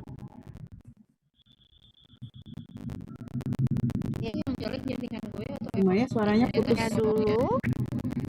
Kadang putus-putus ya. Ah, iya betul Buti. Kadang putus-putus suara saya nih. Sekarang sudah lancar ya, Buti? Iya. Sekarang sudah lancar ya. Baik, masih ada lagi yang lain sambil menunggu yang lain. Silakan boleh Dela dulu, Dela Hidayana. Silakan Dela. Baik, Assalamualaikum warahmatullahi wabarakatuh. Waalaikumsalam warahmatullahi. Ya, Silakan. sebelumnya terima kasih kepada Ibu Triastuti yang sudah memberikan ilmu yang sangat bermanfaat bagi kami. Sebelumnya perkenalkan saya Dela Hidayana Putri dari Kimia Winsuka, Kimia angkatan 2022. Izin bertanya Bu, jadi kan tadi Ibu juga sudah jelaskan ya kalau reaksi kimia yang menggunakan prinsip kimia hijau itu memiliki banyak sekali kelebihan-kelebihan. Banyak sekali tadi yang Ibu udah jelaskan, tapi kan di balik kelebihan-kelebihan itu pasti kimia hijau itu memiliki kekurangan. Betul begitu tidak ya, Bu? Iya.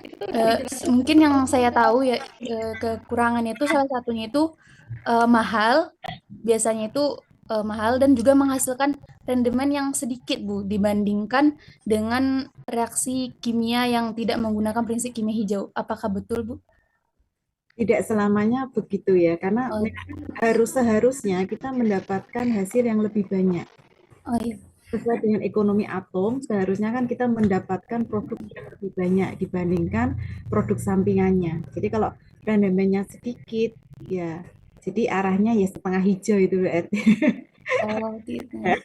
Hijau muda gitu ya. Kalau kita memperhatikan prinsip-prinsip dari kimia hijau, baik bahan yang kita gunakan, kemudian produk yang kita hasilkan ini seharusnya memang kita mendapatkan produk yang sebanyak mungkin, senyawa turunannya atau produk sampingannya seminimal mungkin, metode yang kita gunakan ini juga seringkas mungkin.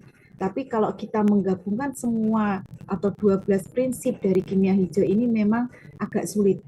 Ya. Jadi seperti yang saya katakan tadi, kita tidak bisa 100% ini seperti prinsipnya penggadaian, mengatasi masalah tanpa masalah gitu ya. Kadang kita ya masih mau tidak mau kadang menimbulkan masalah baru, tetapi diharapkan masalah yang baru tadi tidak sekompleks masalah yang di awal. Jadi kalau bisa dihasilkan, misalnya kita prosesnya ini lebih cepat, kemudian tadi misalnya dengan menggunakan senyawa lain yang dia bisa menutup situs aktif yang nantinya itu akan berpotensi menghasilkan produk sampingan, ini dilindungi dulu supaya nanti tidak bereaksi dengan yang lainnya menjadi produk sampingan. Jadi tetap menjadi produk yang kita inginkan. Harusnya memang ini randomnya tetap banyak gitu, Mbak. Oh iya, Bu. Ya. Terus, Saya izin lanjut pertanyaannya, Bu. Jadi kan mungkin tadi juga pertanyaan saya berhubungan dengan itu juga sih, Bu. Saya kira itu rendemennya itu sedikit gitu. Jadi kalau mungkin rendemennya banyak pasti ada juga residu ya, Bu. Walaupun rendemennya banyak pasti memiliki residu. ya. Jadi pertanyaan saya, adakah perbedaan residu yang dihasilkan dari reaksi kimia yang memakai prinsip kimia hijau dengan residu dari reaksi kimia yang tidak memiliki prinsip kimia hijau, Bu? Mungkin itu. Sekian. Assalamualaikum warahmatullahi wabarakatuh. Waalaikumsalam warahmatullahi wabarakatuh. Ternyata belum selesai pertanyaannya. Banyak pertanyaannya. Baik, silakan Putih. Untuk residu, kalau menggunakan sintesis hijau, itu biasanya residunya juga akan lebih ramah lingkungan. Jadi misalnya kita kan menggunakan daun-daunan begitu ya, Mbak. Kita mengambil ekstraknya saja. Kita tapi akhirnya meninggalkan residunya atau meninggalkan ampasnya begitu ya. Nah, ampas kalau dari bahan alam itu kan bisa kembali ke alam. Jadi bisa kita manfaatkan lagi menjadi kompos gitu ya. Jadi pupuk itu masih bisa digunakan. Tapi kalau kita menggunakannya bahan kimia sintetik itu nanti residunya kan ketika kita buang itu akan menjadi limbah lagi. Gitu. Jadi menggantikan yang nantinya residu yang tidak ramah lingkungan, residu dalam artian limbahnya gitu ya, itu menjadi lebih ramah lingkungan. Jadi misalnya kita menggunakan awalnya kan karena kita mengambil ekstrak itu kan bisa kita butuh bahan yang banyak, misalnya daun 1 kilo gitu ya, daun 1 kilo itu banyak ya. Sebenarnya hanya 1 kilo tetapi ini nanti akan banyak sekali. Nah itu nanti ampasnya kan masih bisa kita gunakan. Nah, yang lebih bagus lagi nanti kita menggunakan limbah sebetulnya, limbah kulit, misalnya limbah kulit buah naga atau limbah kulit jeruk dan sebagainya. Makanya limbah-limbah itu bisa kita gunakan. Kalau dari residu yang nanti terbuang, misalnya kita dapat rendemen nih sama-sama 100%. Ya, tapi ternyata rendemen 100% itu kan sebenarnya bisa bercampur juga dengan produk sampingannya gitu ya. Makanya ketika praktikum itu kan kadang malah rendemennya 100 lebih ya. Ketika praktikum loh ini setelah ditimbang kok malah jumlahnya 105%. Nah, ini sangat dimungkinkan karena ada tambahan pengotor di sana. Jadi belum tentu rendemen yang kecil itu produk yang kita inginkan itu juga kecil. Siapa tahu produk misalnya rendemennya kita peroleh 50%. Yang satu yang secara konvensional kita memperoleh rendemen 75%. Tapi yang sintesis hijau tadi, yang 50% tadi, itu semuanya adalah produk yang kita inginkan. Sedangkan yang 75% itu campuran. Jadi masih ada produk yang kita inginkan dan ada produk yang tidak kita inginkan. Memang harus dianalisis lebih lanjut gitu ya, harus dikarakterisasi lagi, karakterisasi mungkin FTIR, ini apakah hanya produk yang saya inginkan saja atau masih ada produk-produk lain dari gugus-gugusnya itu bisa diidentifikasi, kemudian mungkin tambah GCMS gitu. Memang seperti gini, kalau misalnya kita penelitian fotokatalis gitu ya, fotokatalis itu kan inginnya kita itu mendegradasi secara sempurna. kalau degradasinya secara sempurna, yang dihasilkan adalah CO2 dan H2O. Tetapi di penelitian atau skala skripsi, kita tidak sampai menguji apakah gas yang dihasilkan ini benar-benar CO2 dan H2O. Kan tidak, kita biasanya hanya memperhatikan sisanya saja, sisanya yang sudah terkatalis atau yang sudah kan di situ kan biasanya katalisnya ada proses absorpsi dan ada proses katalisis ya. Nah ini kita hanya mengukur filtratnya saja, sisanya berapa. Oh seperti ini berarti nanti itu sudah terkatalis. Tapi kan kita tidak tahu itu tadi memang terdegradasi sempurna atau tidak, karena kita tidak sampai ke karakterisasi hasil akhirnya itu seperti apa. Ya, ini. Oh ya harapannya dengan yang sintesis hijau ini akan menekan baik dari segi biaya, segi toksisitas, dan segi limbah yang dihasilkan. Supaya kita nanti tidak bermasa depan suram gitu ya, karena orang-orang kimia ini mainannya itulah bahan-bahan kimia ini ya. Ya gitu Mbak Dela. Semoga bisa menjawab. Ya. Sudah terjawab ya Mbak Dela? Sudah, terima kasih. Iya. Ya, sama-sama. Baik, selanjutnya apakah ada yang mau bertanya lagi? Silakan boleh langsung atau boleh menuliskan di kolom chat. Ya, ada yang mau? Iya, oke. Ada yang mau bertanya lagi? Silakan, nggak usah malu-malu ya, mumpung ada ahlinya ini, mumpung ada ahli kimia lingkungan, Buti, yang luar biasa untuk sintesis ya, sintesis materialnya beliau banyak sekali pengalaman, jadi jangan dilewatkan. Nah ini Buti ada pertanyaan di kolom chat dari siapa ini? Dari Nadia, dari Prodi Kimia Uinsuka. Pertanyaannya adalah, apakah dalam green synthesis nanopartikel berbasis ekstrak tanaman bisa ditambahkan senyawa lain yang tetap aman dan sesuai prinsip green chemistry untuk membantu mengontrol ukuran dan morfologi partikel serta mencegah aglomerasi, dan jika bisa senyawa apa yang bisa digunakan? Berarti kalau selain ekstrak tanaman ya, bisa menggunakan senyawa apa lagi gitu. Sekaligus saya bacakan, banyak ternyata ini Buti pertanyaannya. Kemudian ada pertanyaan dari Pak Endar, ini dosen Prodi Kimia, sekaligus sahabat saya juga waktu S1 nih Buti, satu angkatan. Izin bertanya Mbak Ti, oh pakai Mbak ini berarti seumuran gitu ya. Apa pentingnya merancang produk kimia agar dapat terurai menjadi zat yang tidak berbahaya setelah digunakan? Begitu. Itu dulu dua pertanyaan dulu, Buti. Silahkan. Nanti kita lanjut ke pertanyaan berikutnya. Iya, baik. Yang dari mana tadi yang awal, Mbak Nadia ya. Ya, Mbak Nadia. Sebetulnya untuk kita menggunakan ekstrak tanaman itu sebetulnya juga bisa untuk mengontrol ukuran. Karena di beberapa artikel jurnal yang saya temukan, dia dengan konsentrasi ekstrak yang berbeda nanti akan menghasilkan ukuran yang berbeda juga. Gitu. Jadi nanti bisa divariasi. Misalnya saya menggunakan karena kan dibuat ekstraknya kan sama ya, sudah dibekatkan. Jadi dengan volume yang berbeda. Jadi misalnya ditambahkan 1 mili, ditambahkan 2 mili, ditambahkan 3 mili, akan mempengaruhi dari ukuran yang dihasilkan.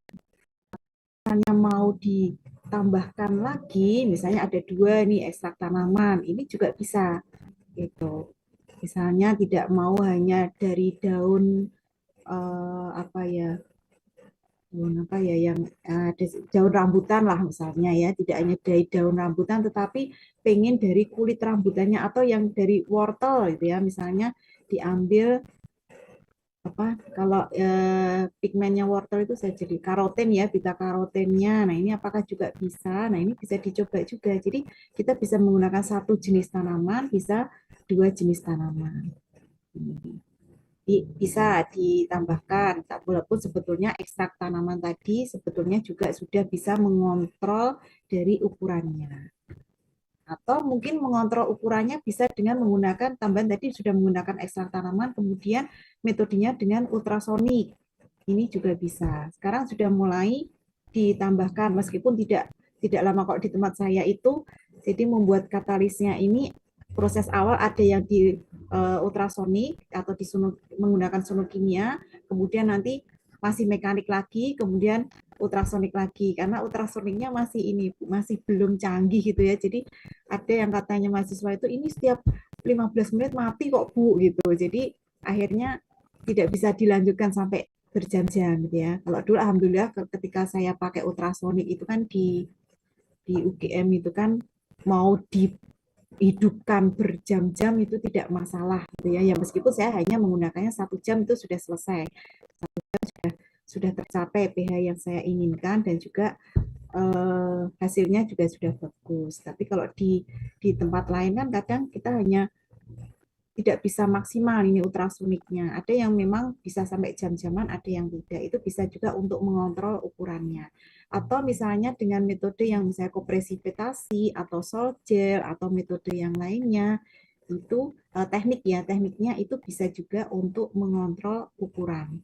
Ya, dan nanti juga kaitannya dengan morfologi dari partikel tadi. Itu Mbak Nadia ya, semoga bisa menjawab ya. Karena kalau aglomerasinya sudah dicegah, itu biasanya ukurannya bisa terkontrol menjadi kecil-kecil. Kalau diinginkan memang ukurannya nano. Kemudian yang ini karena manggil saya Mbak, jadi ya Di Ender ya. Gimana kabarnya Mas Ender? Ya. Ini teman di mana ya Pak dulu ya? Di UI ya Pak ya kayaknya ya. Ketika kita masih UGM Bu, Anor. ya, tapi dulu itu kerja bareng ini. Ya. Di mana Pak Ender? Nah, masa perjuangan di UI ya Pak kalau nggak salah ya Pak. Oh ini sudah hilang ini Pak Ender. Oke, jadi apa pentingnya merancang produk kimia agar dapat terurai menjadi zat yang tidak berbahaya setelah digunakan? Apa pentingnya? Ya berarti ya sangat penting Pak. Sangat penting. Jadi misalnya pestisida begitu ya. Pestisida ini kan kita sudah tidak boleh menggunakan yang organoklor gitu ya. Organoklor ini sudah dilarang meskipun ternyata ada yang masih memproduksi. Jadi ketika saya wawancara dengan petani, mereka ternyata masih ada yang menggunakan DDT. Ya, menggunakan DDT padahal itu kan sudah tidak boleh sebetulnya. Saya lupa ya, itu tahun berapa itu sudah dilarang ya. Kalau tidak salah sudah tahun 80-an itu sebenarnya sudah tidak boleh digunakan. Tapi ternyata masih ada yang memproduksi. Nah, padahal kita bisa menggunakan pestisida yang lain, sudah yang lebih, misalnya karbamat, ini kan sudah relatif lebih toksisitasnya sudah berkurang. Belum nanti yang piretrin ini juga sudah, atau bahkan pestisida alami yang kita gunakan dari bahan alam juga. Ya, atau ekoenzim ini juga bisa digunakan sebagai pestisida yang lebih ramah lingkungan. Jadinya memang sangat penting kita bisa merancang produk kimia. Seperti yang plastik ya. Untuk plastik ini kan kita memang sudah darurat plastik ini ya, terutama Indonesia ini memang darurat plastik benar-benar sehingga banyak sekali sekarang sudah membuat plastik atau bioplastik yang dia mudah terdegradasi. Jadi tidak hanya bisa terdegradasi tetapi juga mudah. Karena kalau hanya bisa itu nanti masih membutuhkan waktu yang lama. Ya, mungkin bisa terdegradasi tapi nanti setelah degradasinya sangat lambat 1 tahun baru nanti hilang. Nah, kalau bisa tidak hanya sekedar bisa terdegradasi tetapi dengan mudah atau dengan waktu singkat ini bisa terdegradasi. Kita bisa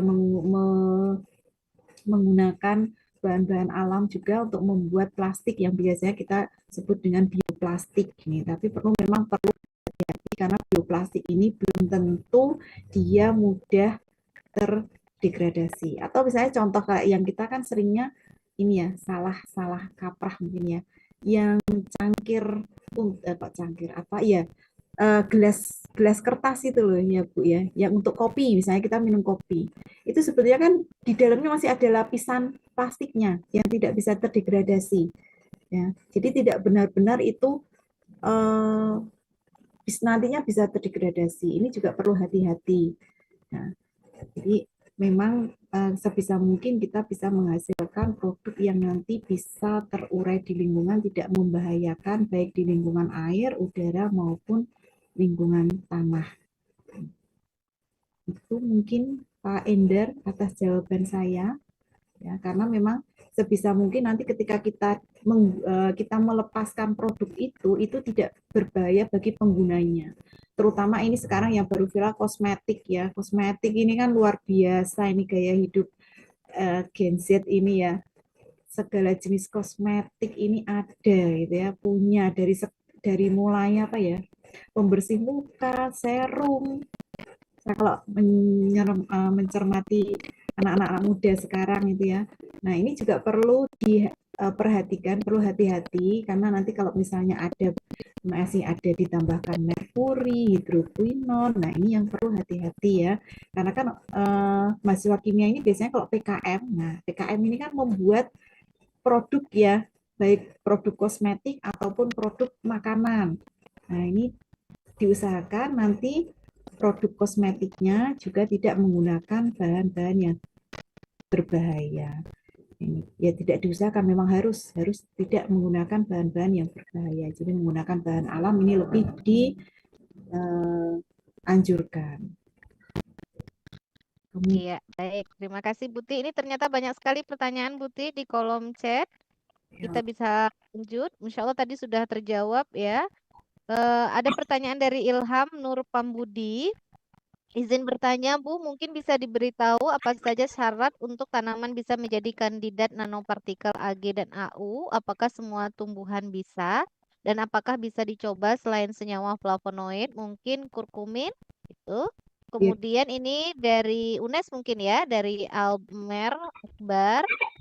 Izin bertanya, Bu, apakah gula produksi dapat digunakan untuk sintesis nanopartikel? Apakah sudah ada yang menggunakan sinar dengan panjang gelombang sekitar 10-100 nanometer dengan intensitas atau energi tinggi untuk sintesis nanopartikel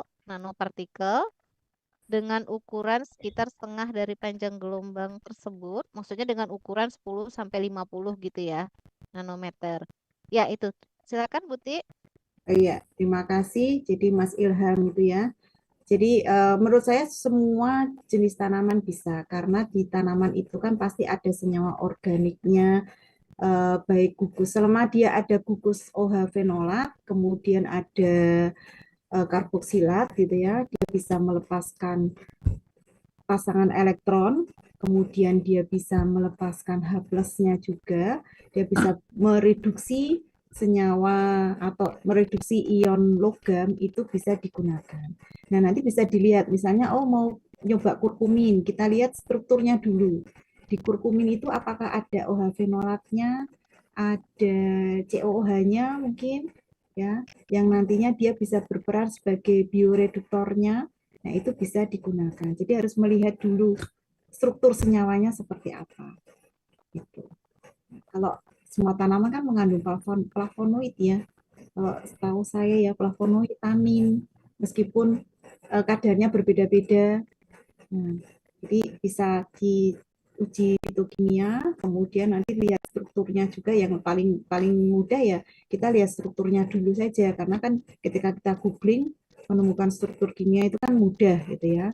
Nah, kemudian ada juga nanti di situ ada tambahan misalnya sudah kalau yang medisinal itu kan biasanya memang harus ada uji fitokimia dulu. Kita bisa melihat di situ kandungan yang ada di senyawa di bahan alamnya atau tanaman itu apa saja. Ya. Kalau saya menganjurkan jangan tanaman hias eman-eman gitu ya.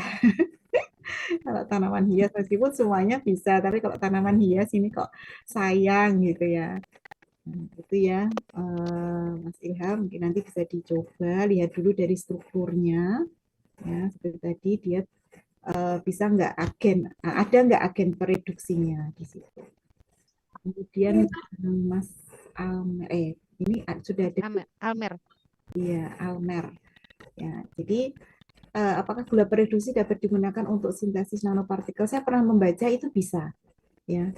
Jadi gula pereduksi ini bisa seperti yang tadi apa tadi yang tanaman artemisia ya kalau nggak salah ya tadi ya. Dia sebenarnya ada mengandung gula pereduksi juga.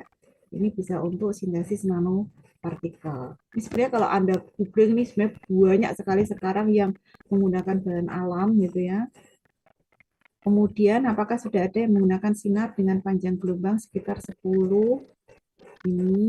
sampai 100 nano dengan intensitas atau energi tinggi untuk sintesis nanopartikel tagar aromanasi. Ini kalau untuk yang berapa khususnya di panjang gelombang ini saya belum mendapatkan datanya, hanya saja kan kita bisa melihat dari hubungan antara panjang gelombang dengan energi ya, dengan energi. Kalau energinya tinggi berarti panjang gelombangnya kecil. Kalau energinya rendah, panjang gelombangnya besar. Nah, ini nanti coba nanti saya belum mencermati ya secara lebih rinci berapa saja yang digunakan, panjang gelombang berapa saja yang digunakan untuk mensintesis atau mencegah aglomerasi. Ya, kalau dengan ultrasonik itu kan kita pedomannya pada prinsip kavitasi ya, dia mampu menghasilkan energi apa misalnya yang energi yang sangat tinggi yang bisa memecah gelembung-gelembung yang ada di mana larutan tersebut gitu ya, memecah jadi partikelnya pecah menjadi kecil-kecil.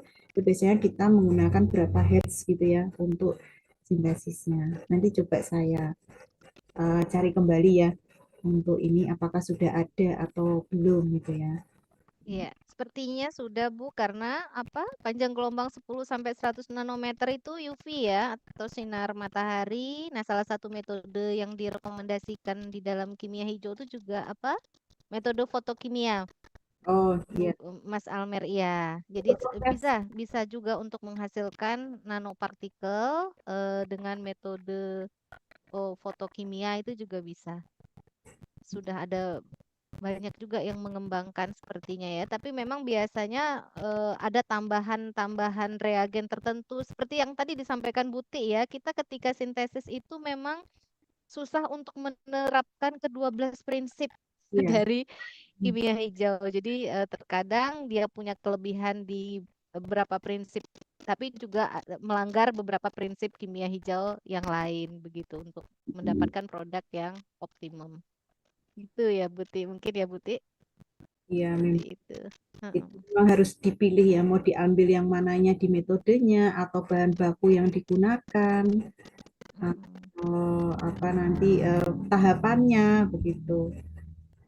Iya, betul. Ya, Baik, Buti. berarti. Kita lanjut lagi. Ini ada pertanyaan lagi dari Elvira yang tertarik dengan penelitian Buti tadi tentang daun gaharu. Nah, untuk ekstraksi daun gaharu menurut Elvira kan menggunakan banyak pelarut untuk mengambil analit yang diinginkan. Nah, ini bertentangan sepertinya dengan konsep kimia hijau terkait pelarut. Nah, kemudian apa lagi pertanyaannya? Untuk tugas akhir dengan metode ekstraksi apabila menggunakan banyak instrumen masih belum mendukung dan masih menggunakan metode konvensional seperti maserasi dan lain-lain. Nah, sebaiknya untuk ekstraksi agar mendukung kimia hijau ini bagaimana ya, Bu? Begitu dari Elvira. Kemudian ada satu lagi dari Zakia. Ini banyak banget, waktunya sudah mau habis ya. Panasnya di akhir ini anak-anak. Oke. Zakia bertanya, jika kita menggunakan metode microwave dalam sintesis hijau, bagaimana kita bisa mengontrol parameter dari microwave itu sendiri agar tidak terjadi degradasi pada produk yang akan dihasilkan? Begitu. Silakan. Baik, kemarin untuk yang ekstraksi gaharu kemarin minta coba menggunakan pelarut air saja gitu ya, air saja. Apakah nanti bahan aktif yang bisa diperoleh ini akan tetap banyak atau tidak itu. Tapi ketika sudah digunakan pelarut air ternyata tidak banyak yang bisa terambil di situ karena mungkin memang dari daun gaharunya ini ya yang banyak senyawa apanya misalnya itu beda ya, tekstur daunnya itu juga beda gitu. Sehingga akhirnya kemarin digunakan juga etanol atau metanol kemarin ya, saya agak lupa nih. Digunakan alkohol untuk mengambil atau untuk maserasinya. Tapi untuk maserasi ini kan sebenarnya dengan metode konvensional maserasi tidak masalah gitu ya. Yang penting pengekstraksiannya itu kan ketika kita menggunakan volume 100 ya, pelarutnya 100 mili, itu kan kita tidak langsung menggunakan 100 itu, nanti akan mendapatkan ekstrak yang tidak maksimal. Jadi dari 100 itu kita bisa bagi menjadi misalnya 25 atau 20 mili kita maserasi, kita pisahkan, kemudian tadi yang ampasnya tadi kita rendam lagi dengan 20 mili, kemudian kita pisahkan lagi yang ampasnya. Jadi berlanjut seperti itu nanti akan mendapatkan hasil yang bagus juga. Ya meskipun memang agak lama gitu ya kalau saya katakan itu konvensional, tetapi masih memang seringkali menggunakan metode maserasi. Ya, maserasi. Jadi itu juga mengurangi penggunaan listrik misalnya, kan kita tidak perlu menggunakan listrik, kita hanya menggunakan perendaman ya di situ, tidak misalnya dengan pemanasan, dengan di ekstraksi soklat dan lainnya gitu. Jadi masih bisa kalau menurut saya dengan maserasi itu. Nah, Lebih hemat energi malah ya, Bu. hemat energi juga metode maserasi. Cuman yang perlu diperhatikan tadi ya, ekstraksi yang bukan bertingkat ya, bertingkat atau tidak ya itu dikatakan ya. Jadi berulang-ulang, jadi ekstraksi berulang-ulang, jadi tidak sekali ekstraksi dapat gitu ya. Jadi berulang, jadi 100 mili dibagi, tergantung nanti berapa kira-kira volume yang bisa untuk merendam tadi serbuk halusnya yang sudah dari daun kering, kemudian daun yang sudah dikeringkan, kemudian di blender, kemudian direndam. Nah, memang untuk menghindari dari banyak penggunaan pelarut tadi juga ini memang masih perlu dihindari gitu ya, perlu dihindari juga. Kita mungkin bisa melihat dari bahan alam yang kita gunakan. Ya, sebenarnya mungkin kalau memang mudah dia bahan-bahannya mudah larut, kan memang tekstur gaharu ini memang agak unik, makanya tidak bisa digunakan kalau dulu kan seringkali saya untuk ekoprint gitu ya, saya mencari daun-daun yang bisa untuk ekoprint. Nah, daun gaharu ini dia tidak bisa mentransfer warnanya, dia hanya bisa menghalangi warna karena lapisan lilinnya, kalau daun itu lapisan apa ya Bu Maya ya, kalau organiknya itu sangat-sangat tebal, sehingga kalau dikelupas itu ada dua lapisan gitu, lapisan yang memang dia lembek dan lapisan yang dia keras gitu. Bahkan ketika di blender pun juga lapisan itu tuh kadang nggak bisa hilang gitu. Ini ya Mbak Elvira ya, kalau misalnya nanti mau mencoba bisa rumput-rumputan, itu juga banyak yang sudah menggunakan ya, rumput ilalang itu juga banyak yang menggunakan untuk modifikasi sintesis. Terus siapa lagi tadi? Zakia ya, Mbak Zakia ya. Betul, Zakia, Bu. Nah, microwave kita bisa mengontrol pangan. Ya, ini memang harus microwave-nya ini dimodifikasi, biasanya dengan modifikasi. Kalau kita menggunakan microwave, kalau misalnya misalnya kalau untuk bahan alam yang memang kita mempertahankan dari komposisi atau senyawa organiknya, ini agak sulit ketika kita menggunakan microwave, karena nanti memang khawatir bahan senyawa itu akan hilang ya.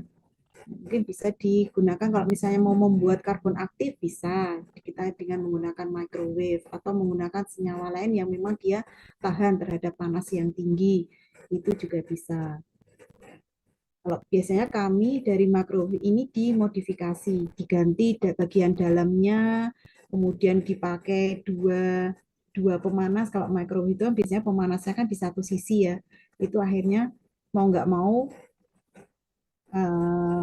dua microwave dipotong, jadi dapat pemanas kanan kiri, kemudian di tengahnya itu cavity-nya itu dimodifikasi supaya nanti mendapatkan hasil atau bisa mengontrol parameter yang nanti kita inginkan gitu. Biasanya memang ada, kalau makanya biasanya kami kalau yang untuk reaktor-reaktor itu bekerja sama dengan teknik kimia. Gitu. Jadi dengan teknik kimia mereka yang merancang, kemudian nanti sudah di set, memang harus uji coba dulu ya. Kalau penelitian itu kadang harus perlu uji coba, kadang itu nggak mau muter, kadang gasnya nggak mau nyala, nggak mau mengalir dan sebagainya. Jadi nanti bisa di setting dulu microwave-nya. Gitu. Kemudian masih ada? Iya.